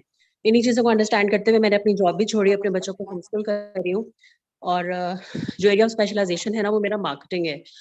तो इसमें भी जो मेरी अंडरस्टैंडिंग है ना, सेंस के कंज्यूमर बिहेवियर और जो साइकोलॉजी डायरेक्टली नहीं, but yes to understand customers और उनको किस तरह से अप्रोच करना है as a successful businessman, plus जो बिजनेस रूल्स की एप्लीकेशन है on individuals and on Islam as an organization, as a goal oriented company, जो है वो थोड़ा सा मैं कंट्रीब्यूट करना चाहती हूँ if possible. और ये कि अगर मदर्स को किसी किस्म की गाइडेंस की जरूरत है इन टर्म्स ऑफ करिकुलम या होम स्कूलिंग से रिलेटेड कोई भी क्वेश्चंस, तो I been home schooling for last 3.5 years, अल्हम्दुलिल्लाह आई फील सक्सेसफुली। तो इसमें आप मुझे कुछ गाइड करें if I can contribute somehow. आप ना मेरे जो sourceco.academy जो है ना, जो वेबसाइट है, उस पर आप अपना एप्लीकेशन तो फिल करें। मुझे होम स्कूलिंग की इतने पेरेंट्स डिमांड करें कि हमें होम स्कूलिंग के लिए आपके सब्जेक्ट्स के हम आवर्स लेना चाह रहे हैं, क्योंकि हमें मसला आ रहा है। तो आप करिकुलम डिजाइन टीम के लिए क्वालिफाई तो करती हैं ना? यू ठीक है। Can have a very valuable input, क्योंकि आपने किया हुआ है। I am gonna put you in a very strict assessment कि आप किस एंगल से देख रहे हैं। Will debate this, don't worry, that's what we do. So जो होम स्कूलर्स है ना, जिनके वालिदैन हमें अपने बच्चे इस स्टेम फील्ड में डाल रहे हैं, स्पेशली वो जिन्होंने ओ लेवल, ए लेवल, IGCSE, ये वाले प्रोग्राम्स के अंदर सर्टिफाई बाद में कराना है, तो जी। वो वाले पेरेंट्स को मैं वो वाला करिकुलम जो हम देना चाह रहे हैं ना, उसमें आप एक रियलिटी चेक, सैनिटी चेक के लिए काफी काम आ सकती हैं। सो अप्लाई तो करें। लेट मी सी, मेरी जो करिकुलम डिजाइन टीम है वो HR@sourceCode वाला ईमेल आईडी कह रहे थे, उसके ऊपर मैं अप्लाई करूं? नहीं, www.sourceco.academy पे जाएं। HR पे भी मेल कर सकते हैं, मगर उस पे 4500 ईमेल्स आई हुई हैं इस वक्त, इस वीक की, तो उस पर टाइम लगेगा। हम hiring recruitment executives more than anybody. अगर किसी को रिक्रूटमेंट एक्सपीरियंस है, प्लीज जल्दी से वो लिख के हमें भेज दें। जिन्होंने टीचर्स रिक्रूट किए हुए हैं वो तो अभी हम हायर कर रहे हैं, क्योंकि हमारे पास मैन पावर थोड़ी है। We need to hire at least the operational staff right now, तो टीचिंग फैकल्टीज के लिए। तो हर फील्ड, बायोलॉजी की अलग फील्ड बनेगी ना, अलग डिपार्टमेंट बनेगा, मैथमेटिक्स का अलग बनेगा, और अलग अलग सब्जेक्ट मैटर के अलग। तो हमें हर एक के रिसोर्सेज चाहिए। सो अगर आपके रिक्रूटमेंट एक्सपीरियंस है, प्लीज हमें जल्दी से बताएं। और टीचिंग और एजुकेशन से रिलेटेड है तो फिर तो क्या ही बात है। तो हमें हमें हमें जल्दी से आप कर दें, अपनी रेज्यूमे भेजें। जो आपकी बात है वो मैं आपसे ये कह रहा हूँ कि www.sourceco.academy ये वेबसाइट है। इसमें फ्रंट होम पेज पे नीचे सेक्शन है टीच विद अस, उस पर क्लिक करेंगे तो आपसे अपनी प्रोफाइल लेगा, आप हमारे डेटाबेस में डायरेक्ट एंटर हो जाएंगी। ठीक है? क्योंकि रिक्रूटमेंट टीम भी ईमेल से रेज्यूमे लेती है और डेटाबेस में मैनुअल एंट्री करती है उसकी। और फिर हम डेटाबेस में जब रिपोर्ट निकालते हैं ना, कौन कौन से सब्जेक्ट मैटर के कौन कौन से बंदे हैं, उधर फिर हम रिक्रूटमेंट सेंटर्स खोलते हैं उनके लिए। That's what we do, that's how we getting people on board. So you need to go there and then बल्कि इसी बहाने आप वो उन सब्जेक्ट के करिकुलम भी देख लें, जो मैथमेटिक्स का करिकुलम बना हुआ है, जो बायोलॉजी का बना हुआ है। बाकी के हमने कुछ अभी रोक दिए, वो शुरू में हमने रोक दिए थे, क्योंकि वो जैसे साइकोलॉजी का, वर्ल्ड व्यू का सब्जेक्ट हमने रोक दिया था, क्योंकि मैं चाहता पहले 4 साइंसेस को ना पूरी तरीके से 4 डिपार्टमेंट से एस्टेब्लिश कर लें जो नेचुरल साइंसेस के हैं, प्लस एक एक्स्ट्रा हमने साइकोलॉजी का रखा था। तो ये एक दफा एस्टेब्लिश हो जाए तो इन्हीं के प्रोसेसेस जो हैं बाकी के सब्जेक्ट्स के ऊपर कर देंगे, क्योंकि ज्यादातर बच्चे असल में यही 4 सब्जेक्ट्स पढ़ रहे हैं। तो मैं चाह रहा हूँ इस पहले एटलीस्ट एक दफा उस बच्चे का मोमेंटम बन जाए कि क्योंकि लोगों ने अपने बच्चे सर्टिफाई भी तो कराने हैं ना। You need to understand. मैं उन लोगों को भी बता दूं, अच्छा हो गया ये बात हो गई, कि जो ये सोच रहे हैं कि मैंने तो ए लेवल करवाना है, मेरा बच्चा पहले ए लेवल ट्रैक पर, तो करवाएं ए लेवल, फिक्र ना करें। It's crash course, A level का तो बहुत जल्दी कोर्स कवर कर लेगा वो। सारे जो रिस्पॉन्सेज है ना वो बहुत इजीली दे सकती हूँ, कन्विंस कर सकती हूँ। प्लस जो एंटरप्रेन्योरशिप का फ्लेवर है ना वो बहुत जरूरी है, क्योंकि ये सारे कुछ पढ़ने के बाद वो तो एक एड ऑन बेनिफिट है, वो तो मैं चाह रहा हूँ आप दें, मगर आपका जो हम मैं इस वक्त तक समझा हूं ना, मैं उन लोगों को, स्पेशली उन मदर्स को ये बता दूं कि जो हु आर होम स्कूलिंग और afraid even they are not home schooling, कि जी वो मैं इसमें सोर्स कोड में इसलिए नहीं एंटर हो रही थी क्योंकि मैं तो ओ लेवल है, ए लेवल कराना है, तो आपके तो 4-5 कोर्स सब्जेक्ट्स हैं वो ये सर्टिफिकेशन, मुझे पता है हम सबका मसला है, मुझे पता है, हम सिस्टम से डिटैच नहीं कर सकते इस वक्त। ओके, फर्स्ट स्टेप लिया हुआ है, हम उसको डेवलप कर रहे हैं, डिटैच नहीं। ए लेवल भी करेगा, ओ लेवल भी करेगा, जितने भी सर्टिफिकेशन जो कि जरूरी हैं इंटरनेशनल प्रोग्राम्स के लिए वो जरूरी है, हमें भी पता है। बच्चे को आइसोलेशन में नहीं पालना किसी भी तरीके से, हमें पता है कि वो सिंस वी नो कि वो ओवर क्वालिफाई करेगा इसके लिए इंशाल्लाह, तो वो तो आसानी से कर लेगा ये सब चीजें। बट हम इस वक्त की सब्जेक्ट्स के ऊपर इसलिए फोकस करें बिकॉज हमारा जो कॉन्सेप्ट डेवलपमेंट प्रोग्राम है वो रैंडम सब्जेक्ट्स नहीं उठा रहा, we are picking it through a process, जिस सब्जेक्ट की का फायदा ग्लोबल लेवल के ऊपर किसी प्रॉब्लम सॉल्विंग के अंदर इस्तेमाल हो रहा, वो पकड़ें। क्रेडिबिलिटी स्टैब्लिश करने के लिए इस्तेमाल हो रहा है, पॉलिटिकली बहुत वर्थ रखता है वो दुनिया में, वो वाला सब्जेक्ट पकड़ा है। और अगर वो क्वालिफाई कर रहा है कि हाँ जी हमने, अल्लाह ताला ने भी, मुसलमानों ने उसकी इफादियत कुरान पाक में से देख सकते हैं हम, तो फिर तो उसी वक्त ब्लड टाइप मैच हो जाती है। अभी मेरी टीम में रिकमेंडेशन है सर, मीडिया स्टडीज के प्रोग्राम दें, क्योंकि लोगों को प्रोपागेट नहीं करना पड़ता, अपना मैसेज नहीं बताना आ रहा, तो वो भी डालें ना। ऐसे नहीं, वो उसका सीडीपी नहीं है मेरे पास, तो उसको आईएमएस में डाल दो, आईएमएस में काम आएगा वो, क्योंकि वहां पे मैसेजिंग सिस्टम है। तो उधर हम एक मीडिया स्टडीज का पूरा एक सब्जेक्ट खोल देते हैं, जो कि आप आए पढ़ाएं हमें, but we will pay you, we will not charge for it from the students. IMS में तो हम चार्ज नहीं करते ना, तो मैं उन टीचर्स को पे करूंगा जो हमें मीडिया सिखाएंगे, source code is going to pay them, but IMS के जो लोग हैं वो तो सीखे ना, क्योंकि हमारा काम है उनको आगे प्रोपेगेंडा कैसे क्रिएट करते हैं, मार्केटिंग कैसे करते हैं, insertion penetration in the group psychology कैसे काम करते हैं। ये अगर आपको ये कॉन्सेप्ट पता है तो जरूर आए, प्लीज हमें मीडिया स्टडीज सिखाएं। एंड बिल्कुल वही सैलरी लें जो मार्केट्स में सैलरी मिलती है, हम वही देंगे आपको, फिक्र नहीं करें इंशाल्लाह। मगर सोर्स कोड में मुझे बहुत स्ट्रिक्ट गाइडलाइंस हैं सादिया की तरफ से कि आपने सिर्फ वो वाले सब्जेक्ट्स इंट्रोड्यूस करें कि जो कुरान हदीस से और कुरान से कनेक्ट करके हमारे उस क्लियर 100 ईयर प्लान के ऊपर पूरा बच्चे को डेवलप कर रहे हो। जो एक्स्ट्रा स्किल्स हैं वो कहीं और से ले या ना ले, मगर ये वाली स्किल्स तो हम देना। तो आई डाउट कि हम मीडिया स्टडीज को इकोसिस्टम में, या सोर्स कोड डॉट अकेडमी का नाम इकोसिस्टम है तो उसमें डालेंगे, मगर आईएमएस में डालने के लिए मैं पूरी तरह तैयार हूँ। ये आप सबके लिए मैं ये आप सबको बता दूं। So you can pitch your subjects in, don't worry, आप सोर्स कोड डॉट अकेडमी पे ही अपनी रेज्यूमे अप्लाई डालें। हम क्या पता हम आपको आईएमएस में डाल दें, क्योंकि उधर आपको पता, अगर आपको आईएमएस का नहीं पता तो प्लीज हमारी वीडियोस देखिए, तो उधर आपको ज्यादा काम है तो उधर डाल देंगे हम। You will still have a career with us, don't worry. So I hope you get that the big idea. ये कॉन्सेप्ट डेवलपमेंट प्रोग्राम क्या है, इस वीडियो में काफी हद तक मैंने कोशिश तो की है, दोबारा रिट्रेट करूं हमारा विजन क्या है सोर्स कोड डॉट अकेडमी का, और हमें क्यों एजुकेशन सिस्टम के खिलाफ एक प्रॉपर जिहाद करना पड़ा है, एक प्रॉपर मुनज़्ज़म काविश करनी पड़े, क्योंकि हमने इंसानों को बचाना है, हमने उसको डैमेज होने से बचाना है, क्योंकि वो डैमेज हो गया तो बाकी के इंसानों को डैमेज करेगा वो। यही हर घर की कहानी चल रही है, पता ही नहीं लोगों को नफसियाती बीमारी है, बच्चे भी डरे हुए बापों से, बीवियां डरी हुई शोरों से, शोर डरे हुए बीवियों से, बीवियां डरी हुई सासों से, सासें डरी हुई बहू से, हर कोई एक नफसियाती बीमारी के अंदर है। ये नहीं पता कि डैमेज पीछे से आ रहा है, बचपन की पेरेंटिंग इश्यूज हैं। एजुकेशनल सिस्टम ने परफेक्ट किया वाला मॉडल के जो कि सर्टिफाई करता है कि मैं अकेली तो नहीं हूं ना क्लास में, सारी बीमार है, तो खैर नहीं, ऐसा कोई खैर नहीं है, क्योंकि आप जब शादी हो जाती है ना तो फिर आप अकेली नहीं रहती, तो सॉरी फिर आप अकेली ही होंगी, वहां पे कोई क्लास फेलो आके नहीं बचाएगी, वहां पे आप डैमेज करेंगी बच्चों को, कोई ये नहीं होगा कि हाँ ठीक है हम भी कर रहे हैं, और या फिर फोन कर करके हम दोस्त यारों से बातें करेंगे, तेरा बच्चा भी उतना ही डम है, हाँ मेरा भी, चलो ठीक है फिर गुजारा कर, ऐसे तो नहीं, कोई नहीं, nobody can sleep at night thinking about this. Okay, so you need to understand how serious this problem is. और अभी तो प्रॉब्लम कॉज में डाल रहे हैं आपके सामने सिम्टम्स, पिछली 2 नस्लों ने क्या किया, सिम्टम्स तो नजर आ रहे हैं हमें, इसके आउटपुट और फाइनल कल्मिनेशन क्या होती है, हम कॉज तो हम डालेंगे ना बच्चों के अंदर।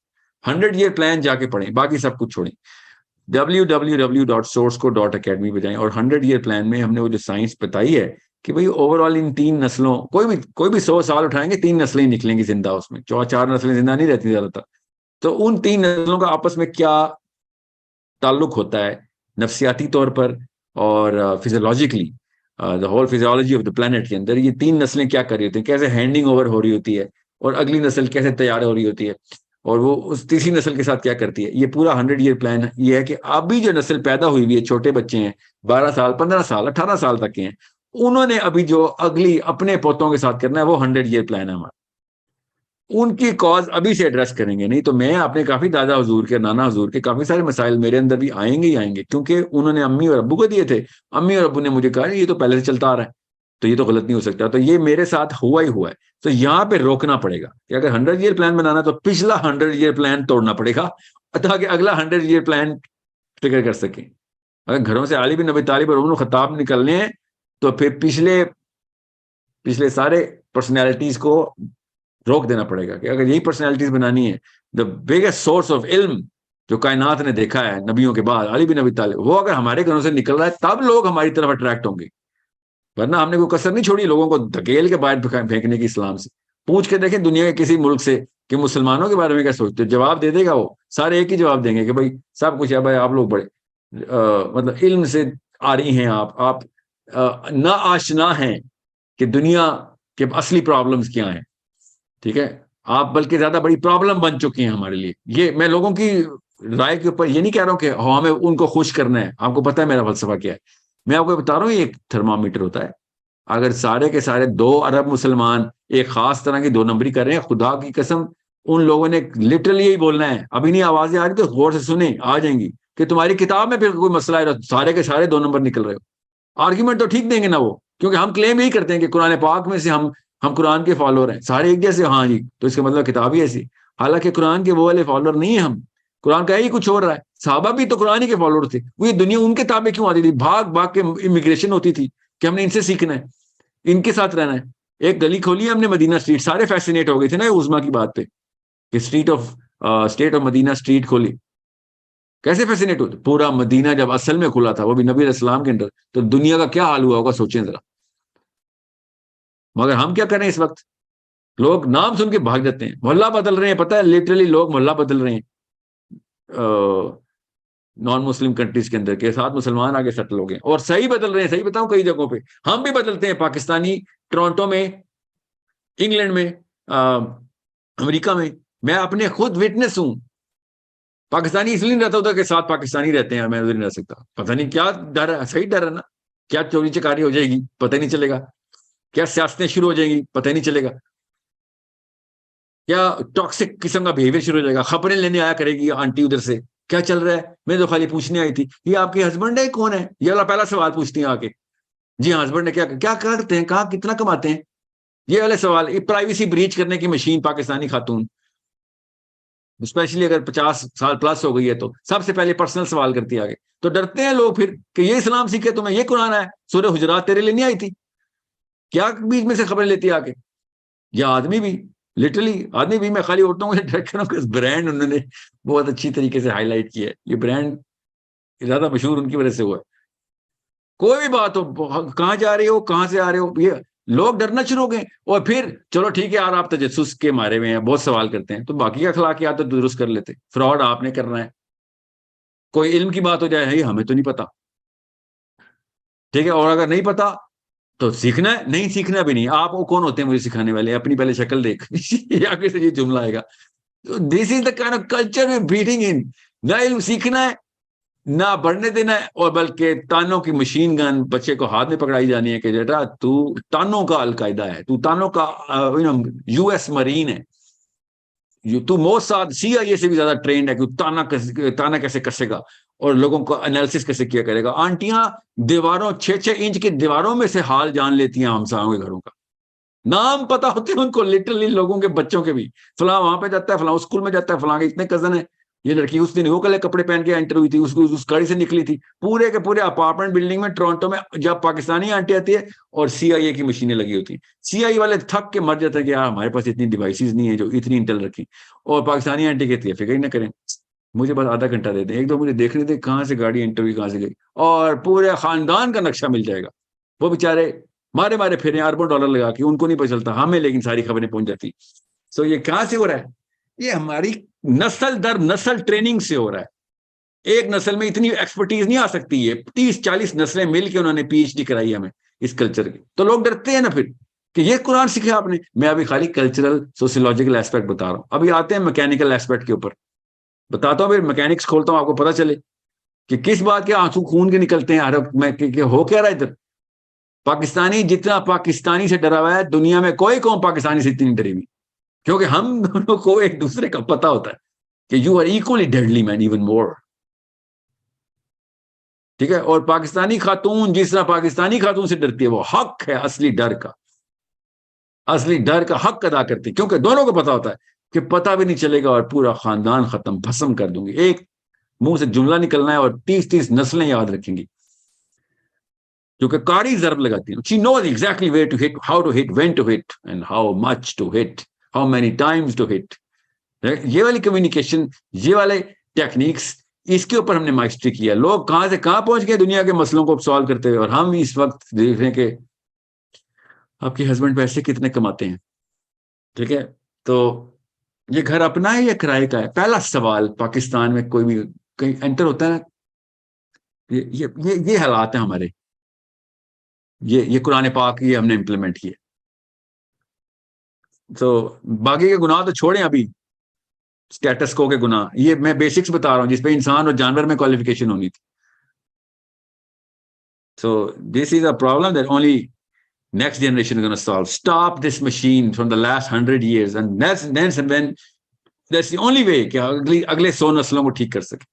तज़हीक, ठीक है, आप बहुत बड़े मुतकब्बर हैं, तज़हीक करें, और खुद तो अपने आप को तो इल्म की तरफ लेके आओ, नहीं मैंने खुद भी इल्म में नहीं आना। तो ये एक ऐसा मसला है जो कि जड़ में बैठा हमारी, वो हटाना है कि बेशक आप अबू जहल हैं, आप उमैया बिन खलफ हैं, अबू जो भी हैं, आप मुतकब्बर तरीन आदमी, फिरौन खुद हैं आप ये बताएं आपको बेसिक्स क्लियर हुई हैं कि नहीं? ये सवाल अगर हम अपने ऊपर अपना मुहासबा शुरू कर दें तो एटलीस्ट अगला बच्चा फिरौन नहीं पैदा होगा।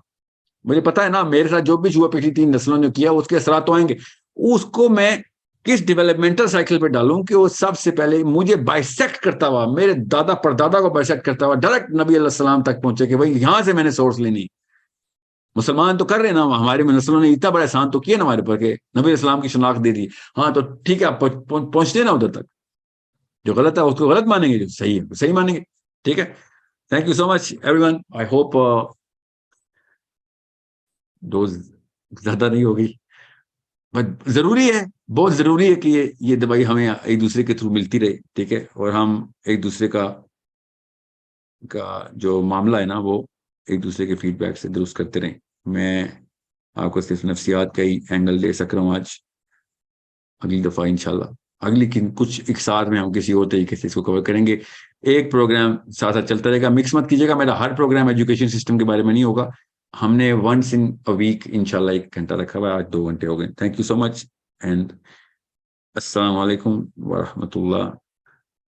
मैं एक लास्ट, मुझे बार बार मैसेज आ रहा है कि इनका क्वेश्चन लेना है, नहीं वो खुद ही वो अनम्यूट हो गए हैं। ठीक है जी, सो आप में से अगर कोई अनम्यूट है तो मैं माजरत चाहता हूँ आपसे, अब वक्त खत्म हो गया। वी विल टॉक इंशाल्लाह इन द नेक्स्ट प्रोग्राम। से बात करें प्लीज। सर मेरी आवाज आ रही है आपको? जी मुझे आ रही है आपकी आवाज, मैं रिकॉर्डिंग बंद करने लगा हूँ। क्वेश्चन क्या आपका? सर मेरा क्वेश्चन बच्चों से रिलेट ही है। आपने इस सिलसिले में कभी बात नहीं की इस टॉपिक पे कि जो बच्चे जिनसी तशद्दुद का शिकार हो जाते हैं, फिर उनकी साइकी को कैसे ठीक किया जाए, जो बहुत ज्यादा आप समझ सकते हैं कि डैमेज हो जाते हैं।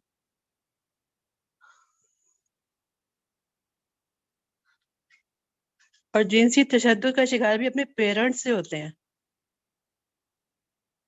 वो तो एक एक्सेप्शनल केस है, मगर जिनसी तशद्दुद का शिकार होना एक नॉर्मल केस है पाकिस्तान में।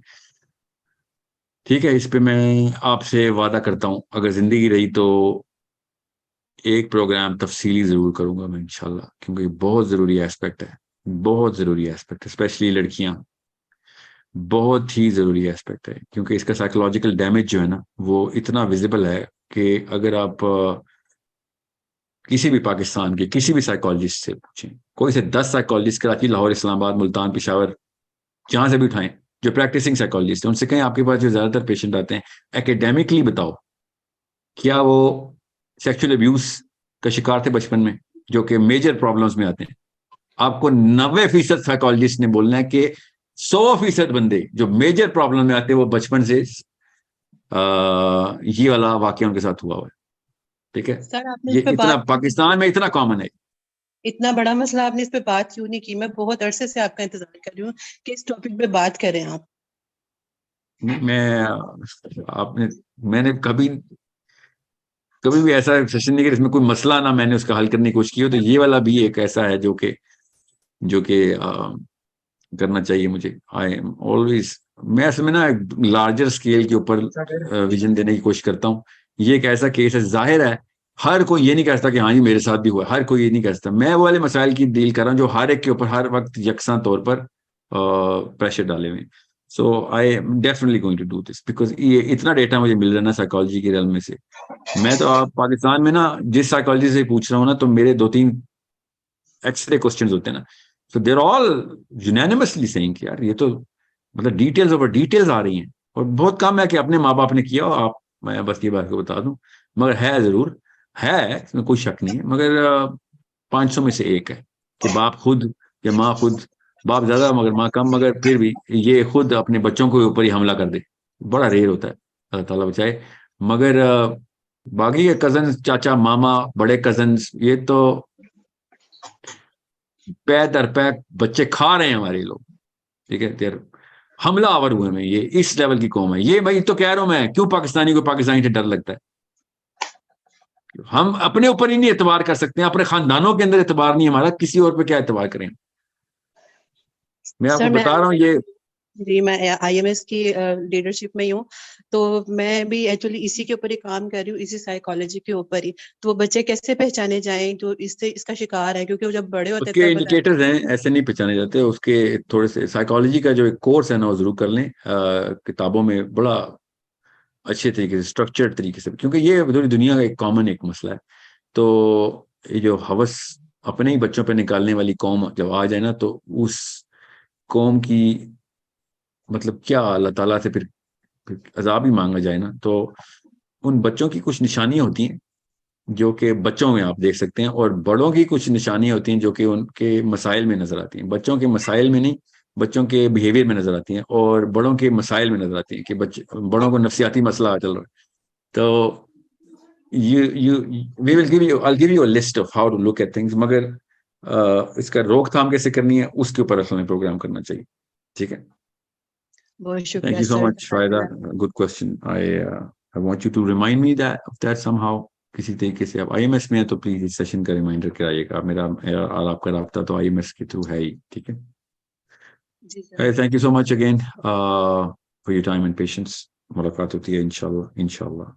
अस्सलाम वालेकुम व रहमतुल्लाहि व बरकातहू।